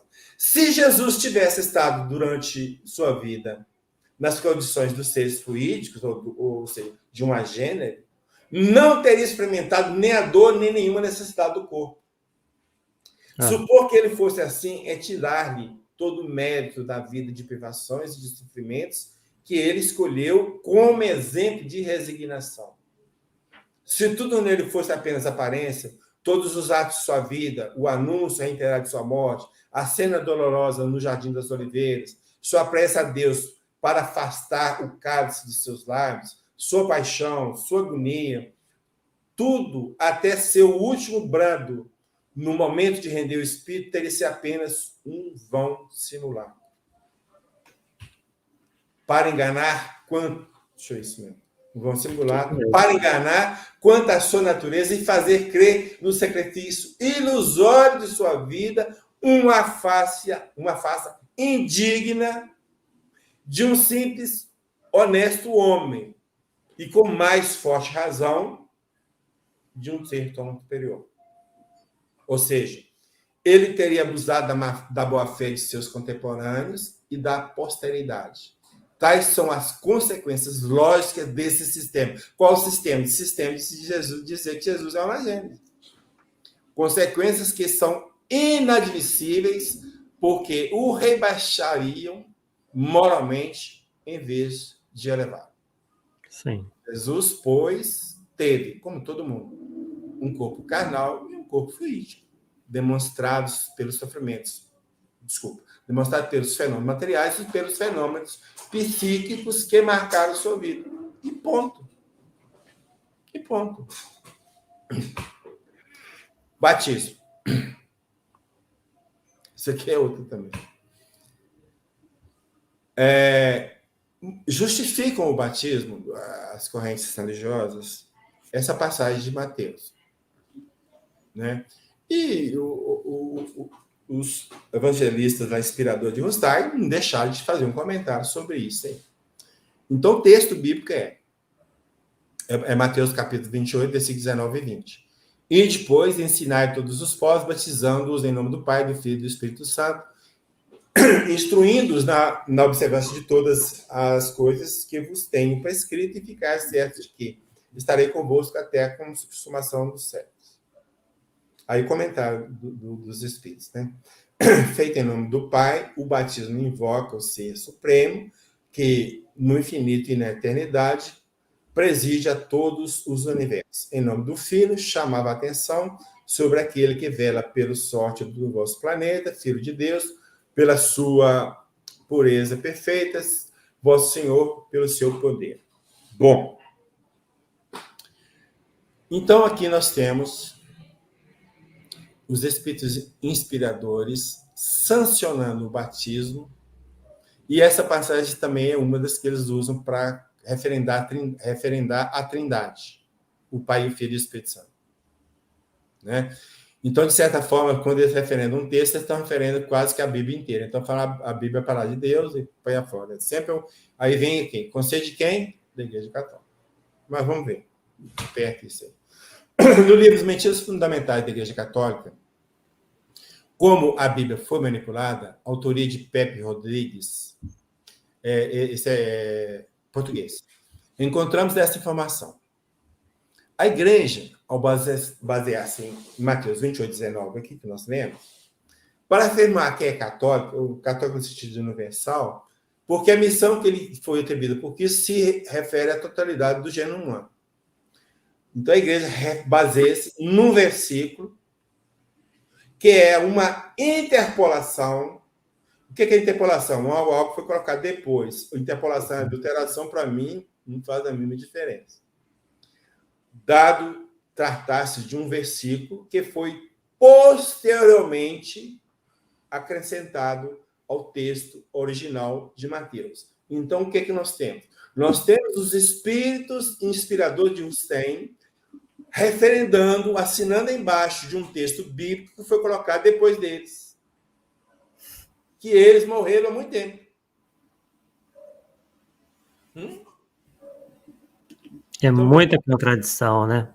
E para ficar muito claro isso, nós vamos ver que no livro Atos dos Apóstolos, tido como de autoria de Lucas, em Romanos e em Gálatas, que são cartas de Paulo, há registros que eles batizavam naquela época. Porém, o batismo naquela época era feito em nome de Jesus, e não em nome do Pai, do Filho e do Espírito Santo. Então, é algo inusitado. Então, Jesus fala, você batiza em nome do Pai, do Filho e do Espírito Santo, eles vão lá para cumprir a ordem de Jesus, só batizam em nome de Jesus. E aí, como é que fica? É porque foi adulterado mesmo. Aí, né, fica muito claro. Quer ver? Interessante é que, se do texto bíblico citado, ou seja, Mateus 19, retirarmos o trecho do acréscimo, ele se manterá coerente. Então, vamos lá. Vamos tirar a parte do texto que diz que é acréscimo. Que por aí está. Então, aqui, ó. E depois, ensinar todos os povos, batizando, instruindo-os, que essa aqui é o acréscimo em nome do Pai, do Filho e do Espírito Santo, é o acréscimo, instruindo-os na observância de todas as coisas que vos têm prescrito. Então, o texto fica legal, numa boa, assim, como se não tivesse tirado nada dele. E aí, quando a gente vai comparar esse mesmo fato, o mesmo relato, em Marcos, aí que vai ver que não tem nada de batismo mesmo, em nome de ninguém. Porque em Marcos está lá assim, e disse-lhes, Jesus, né? Ide para todo mundo e pregar o evangelho a toda criatura, quem crer e for batizado será salvo, mas o que não crer será condenado. Bom, cadê o batismo? Em nome do Pai, do Filho e do Espírito Santo? Não tem. Então, fica aí bem claro essa coisa. Agora, aquele ponto lá que nós citamos lá em relação ao Astolfo vai começar a aparecer aqui.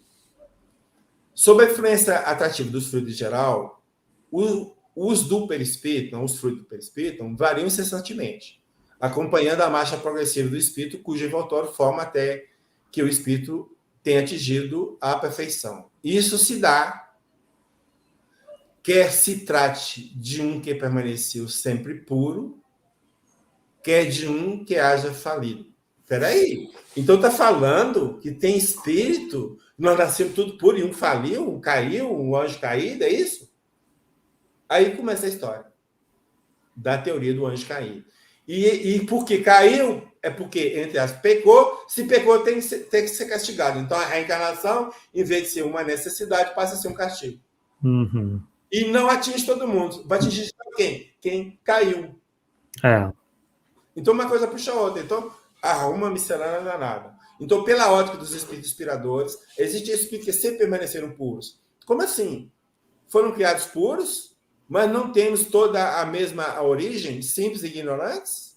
Ora, não faz sentido o que de um que haja falido, pois aí teremos, ou seja, um que não faliu, né, para ficar claro, pois aí teremos que admitir algo parecido com a queda dos anjos.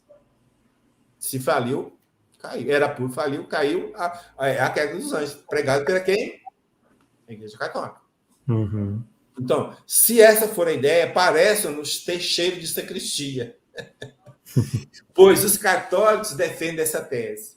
O que não sabe é que ela não tem o menor sentido, uma vez que as passagens que tomam como base para justificar a tal queda dos anjos nada tem a ver com isso, ou seja, não se refere à queda dos anjos. Vamos ver? Duas passagens. A primeira é em Ezequiel. Só que quando você vai pegar o contexto da passagem, a Bíblia de Jerusalém, que é considerada uma das melhores traduções, ela sempre intitula os trechos da Bíblia, tá? Então, esse trecho está lá, tem um título, A Queda do Rei de Tiro. Ok? Esse trecho diz aqui, ó. Então, está lá, a palavra de Yahvé me foi dirigida nesses termos, filho do homem, pronunciar um lamento contra o rei de Tiro. E diz, assim diz o Senhor, tu és um modelo de perfeição, cheio de sabedoria, uma beleza perfeita. Mas quem que era o modelo de perfeição, cheio de sabedoria? Era um anjo? Ou era o rei de Tiro? O texto fala do rei de Tiro. Está falando de anjo. Né? Estava no Éden, jardim de Deus, fiz de ti o querubim protetor de asas abertas. Está falando de quem? Continua falando do rei do Tiro, que foi designado de um querubim. Tá certo? Mas era um anjo que caiu? Não. Está falando de um ser humano que caiu. O outro texto é Isaías. Sempre Isaías, né? Aí tem lá, como caíste do céu às 3 da manhã, filho da alma, como foste lançado por terra, tu que debitavas as nações. Tu dizendo em teu coração, eu subirei ao céu, acima das estrelas de Deus, e exaltarei meu trono. Subirei acima das mais altas nuvens e serei semelhante ao Altíssimo. Ó, tá vendo? Tá falando, olha lá, você vê? Pois é, só que nunca coloca o início do contexto. O início do contexto. Vai lá o seguinte, Isaías. No dia em que Deus vier e dar-te descanso do seu trabalho, das tuas angústias e da dura servidão com que fizeram servir, então proferirás, está falando aí, esse motejo contra o rei da Babilônia. Que motejo que é? É isso aqui. Como caíste do céu. Então, esse aqui está falando de quem? Está falando do rei da Babilônia. Não está falando nada de anjo. Então, se você analisar o contexto, você vai pegar a coisa que você é porque você quiser. Agora, quando você vai no contexto, não, o contexto é específico. Todas as duas passagens falam de seres humanos. Todos os dois, coincidentemente, reis. Terreno. Querer ser o grande, querer ser adorado como um Deus. É isso. Nada mais que isso. Não fala de anjo caído. Mas parece que os espíritos inspiradores do Stein não sabiam disso. Essa questão de anjo e demônio também tem esse e-book, quem quiser, tá aí, eu falo disso tudo aí.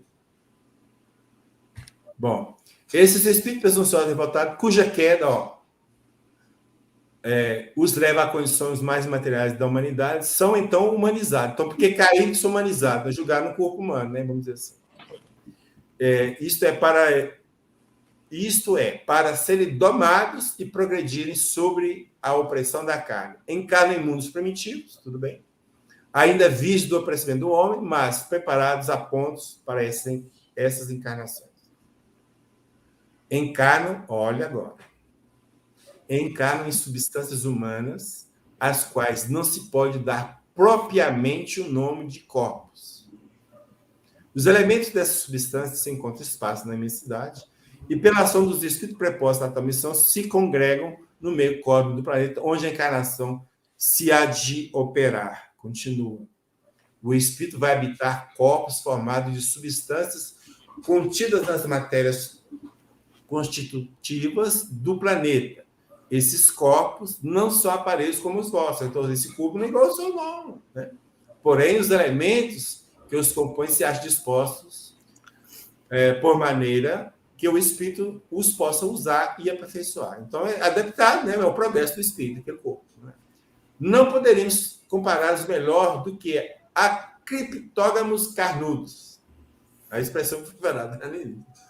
Podeis tomar ideia da criação humana estudando essas larvas informes que vegetam em certas plantas, particularmente nos lírios.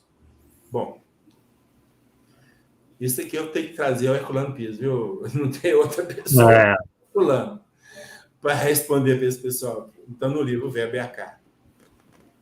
Essa é a revelação da revelação. Rustem copia e desfigura Kardec, acrescentando a seus ensinos os maiores absurdos. Note-se que essas criaturas estranhas, em forma de larvas e lesmas, são encarnações de espíritos humanos que haviam atingido alta evolução sem passar pela encarnação humana. Depois de desenvolverem a razão em alto grau e de haverem colaborado com Deus nos processos da criação, chegando mesmo a orientar criaturas humanas, voltam à condição de criptógamos carnudos. Meu Jesus. Mas por que falam os reveladores em substâncias humanas? Por que não simplificar as coisas dizendo simplesmente que esses espíritos decaídos vão encarnar sem lesmas? Porque é preciso enganar os espiritistas que aceitam Kardec e sabem que a evolução espiritual é irreversível. Que o espírito humanizado não pode regredir ao plano animal. É o mesmo processo de sofisma, de tapeação, usado na questão do corpo aparente de Jesus, quando fala em encarnação fluídica, para escaparem do anátema de João, que é João Evangelista, contra os que dizem que o Cristo não vem em carne. As substâncias humanas dos criptógamos carnudos são uma invenção absurda e tola. E tanta gente a defender essas bobagens dentro do espiritismo. E o pior que dizem que Kardec teria chancelado isso tudo, que isso é puro espiritismo. E você já mostrou aqui várias vezes que Kardec se opunha a todas essas teses, muito claramente. Mas o que... Aí continua lá o Herculano. Mas o que são criptógamos carnudos? Por que esse nome estranho? Tudo tem a sua razão na máquina infernal do ilogismo rustanguista, embora seja sempre a antirrazão que entra em cena. Apreciemos o assunto à luz da razão para tentar esclarecer. A palavra criptógamos é empregada cientificamente para designar certas plantas cujos órgãos reprodutores não aparecem, são ocultos. Então, são plantas que têm os órgãos reprodutores ocultos, né? Não estão aparentes. A origem do termo é grega, criptos, que é criptonita, lembrei do super-homem aqui. Criptos, que quer dizer oculto, e gamos, que quer dizer casamento, união, né? Assim, criptógamo é um exemplar de espécie vegetal que tem os seus órgãos reprodutores escondidos. Os reveladores, os tanguistas, acrescentaram a palavra carnudo para adaptar a designação ao reino animal. Assim, criptógamo carnudo seria uma espécie de animal, mas não animal porque formado de substâncias humanas, em que se encarnam espíritos humanos que regrediram ao plano vegetal e animal. Meu Deus, me ajude. Sem comentário. Herculano já falou que precisava. O que é que devemos pensar da opinião que se formula assim? Aí eu cortei muita coisa que eu peguei só para o final, que quero que mais interesse. A encarnação primeiro em terras primitivas, né, mundos primitivos, né, vamos dizer assim, né, que é o que ele está querendo dizer.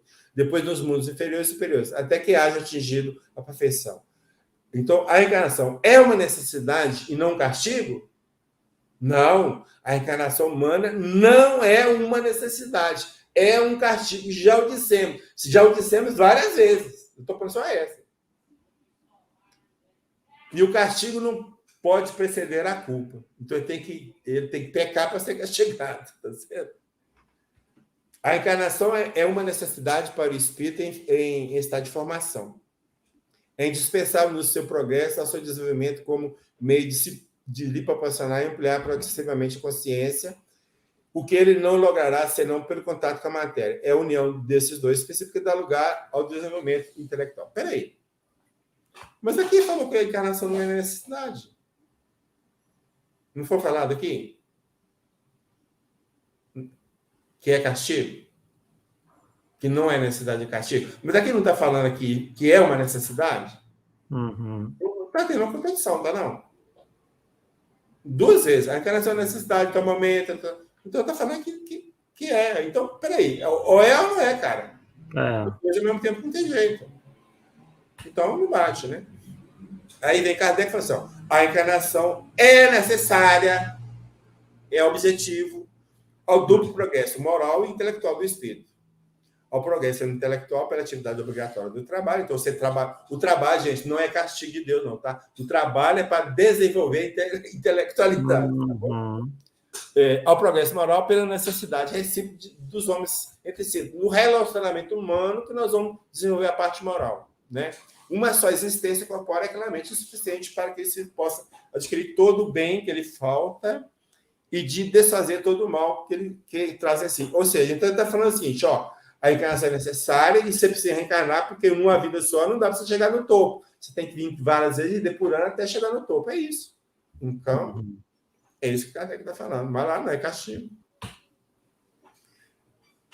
Há muitos espíritos acontece falir, já dissemos. Várias vezes vai falar de espírito cair, falir, vai por outras coisas. Os primeiros...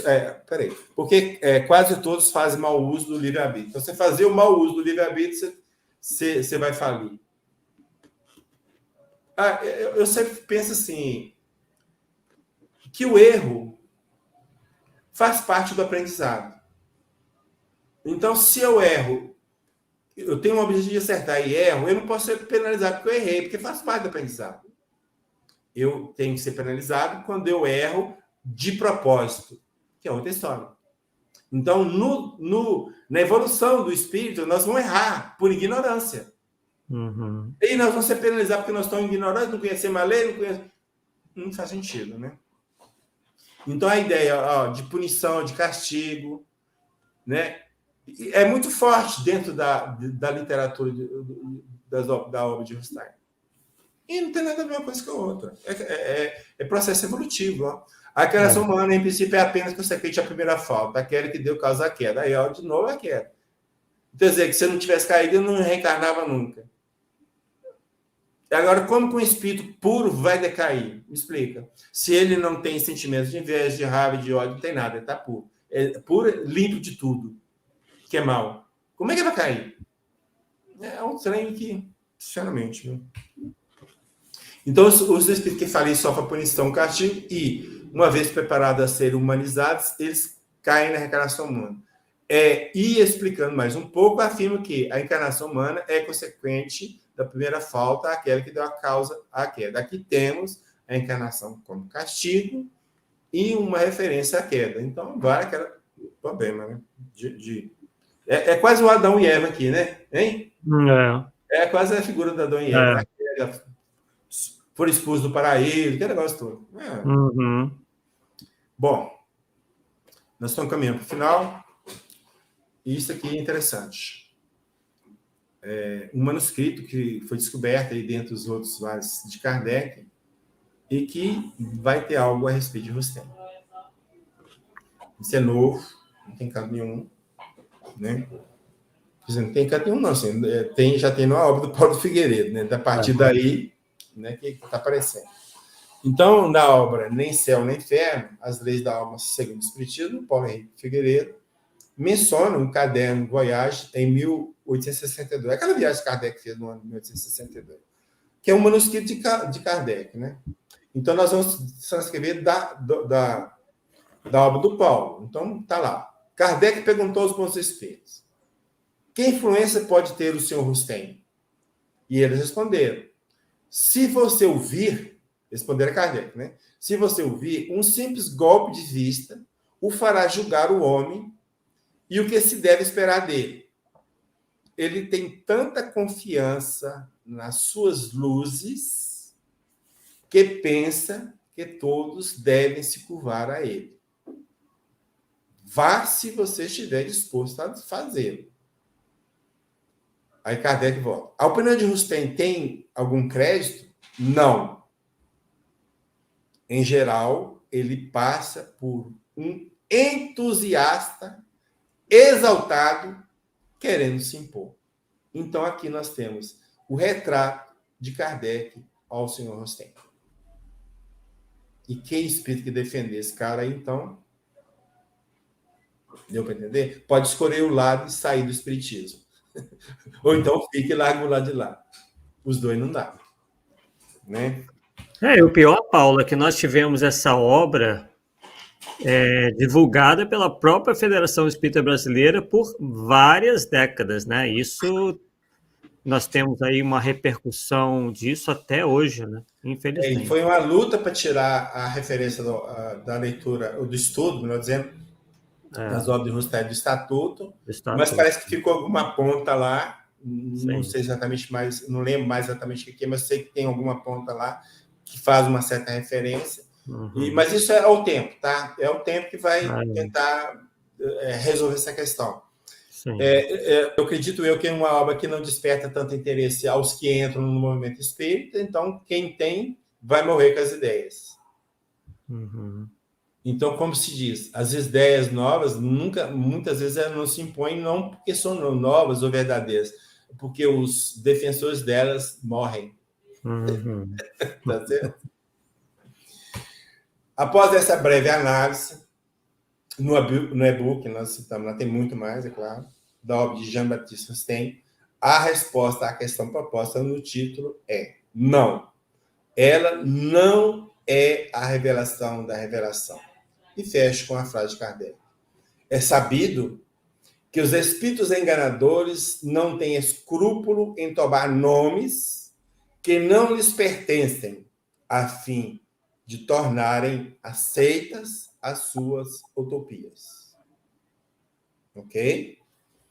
Bom, aqui você falou lá e eu aí eu depois eu lembrei, eu tenho isso registrado, mas eu fiquei na dúvida, mas você tem registrado. Então, livros recomendados sobre o tema, Júlio Abreu Filho e Herculano Pires, O Verbo e a Carne, Sérgio Aleixo, Primado de Kardec, Metodologia Espírita e o Cisma Rustenista, Carlos Alberto Ferreira, Será a obra de Rustem Espírita, o Wilson Garcia tem 2 obras, O Corpo Fluídico e Ponto Final, O Reencontro do Espiritismo com Allan Kardec, Gélio Lacerda, esse cara foi uma coisa foi na FESP? Eu acho que uma coisa assim, né? FESP, não, o Gélio Lacerda, inclusive, eu tive contato com ele porque esse livro, Conscientização Espírita, saiu mais ou menos na mesma época do Ramatiz Sábio Pseudo Sábio. Tá. Ele é lá do Espírito Santo, ele foi presidente da Federação Espírita do Espírito Santo.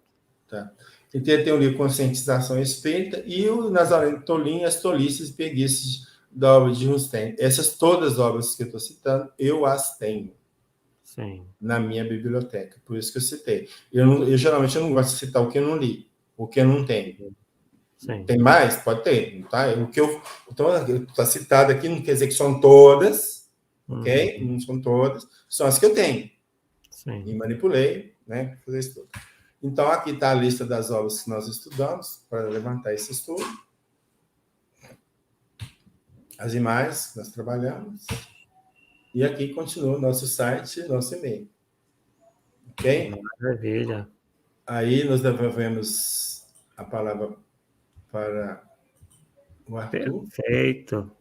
Bem, temos aqui, não tivemos muitas perguntas, né? O pessoal, como pude demonstrar aí, quem está assistindo, né? O pessoal agradecendo bastante, como por exemplo o próprio Ari Vilela. Nossos agradecimentos ao Paulo e Arthur, tudo perfeito. A Regina também dizendo gratidão, Paulo Neto Azevedo pelo estudo. E temos aqui, né, separamos aqui 2 perguntas, né? Uma do Rodolfo Lavecchia, onde ele pergunta o seguinte, Paulo: para que possamos entender melhor e ficar bem esclarecido quanto a essa questão do corpo, teria como Jesus se apresentar em um corpo mais sutil que o perispírito? Um corpo mental, por exemplo?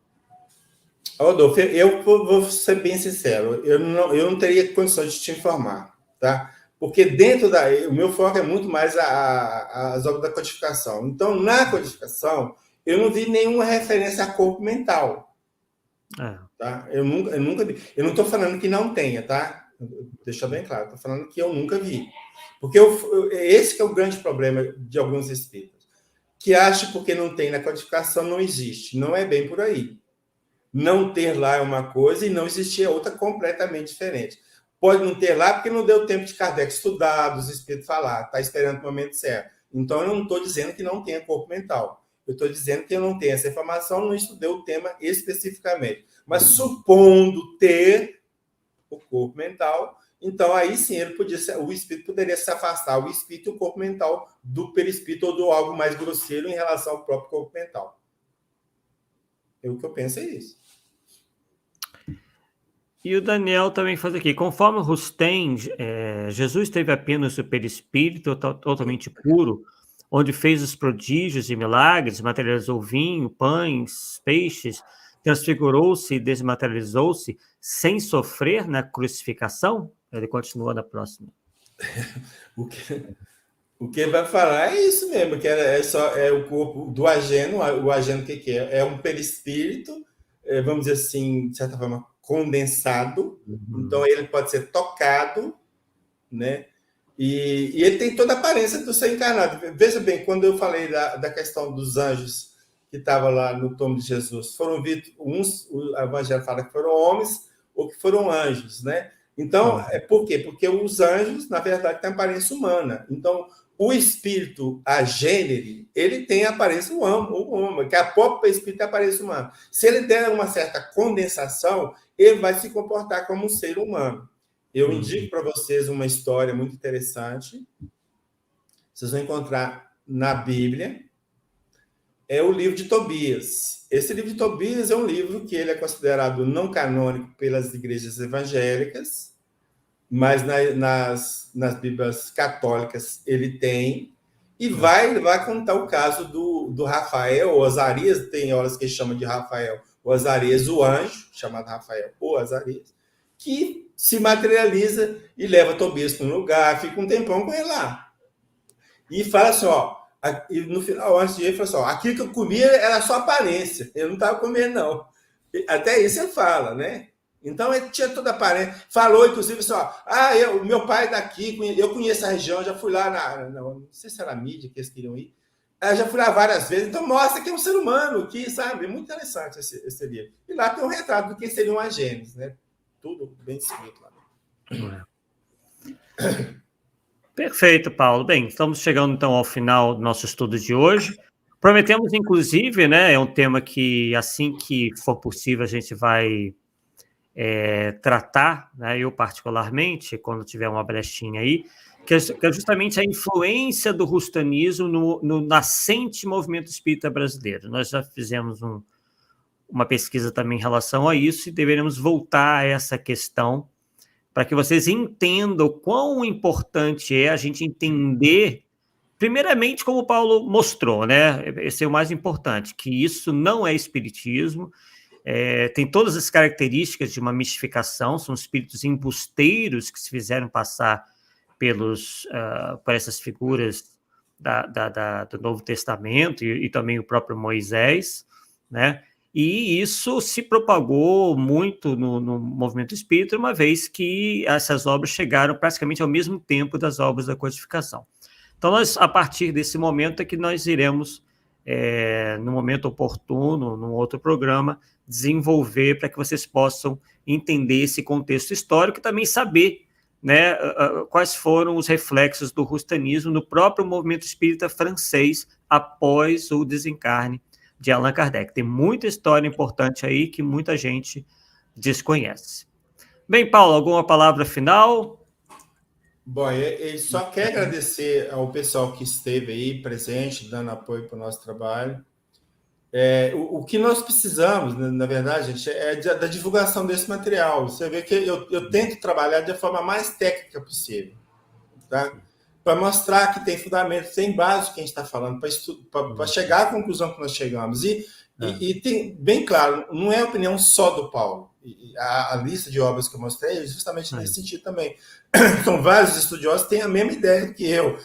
Então, nós precisamos propagar isso para as pessoas tenham conhecimento e tomem o caminho que elas quiserem. Né? Não vamos forçar larga. Não, cada um segue o seu caminho, mas que tenha informação em mãos, tá? Então, e agradeço a Arthur também pela participação também aí com a gente. Até uma próxima, se Deus assim o permitir. Isso aí, pessoal. Então, aguardamos vocês na próxima quarta-feira, nesse novo horário de 20 horas, tá ok? Um forte abraço a todos, uma boa noite, bom descanso e até lá, pessoal. Tchau, tchau.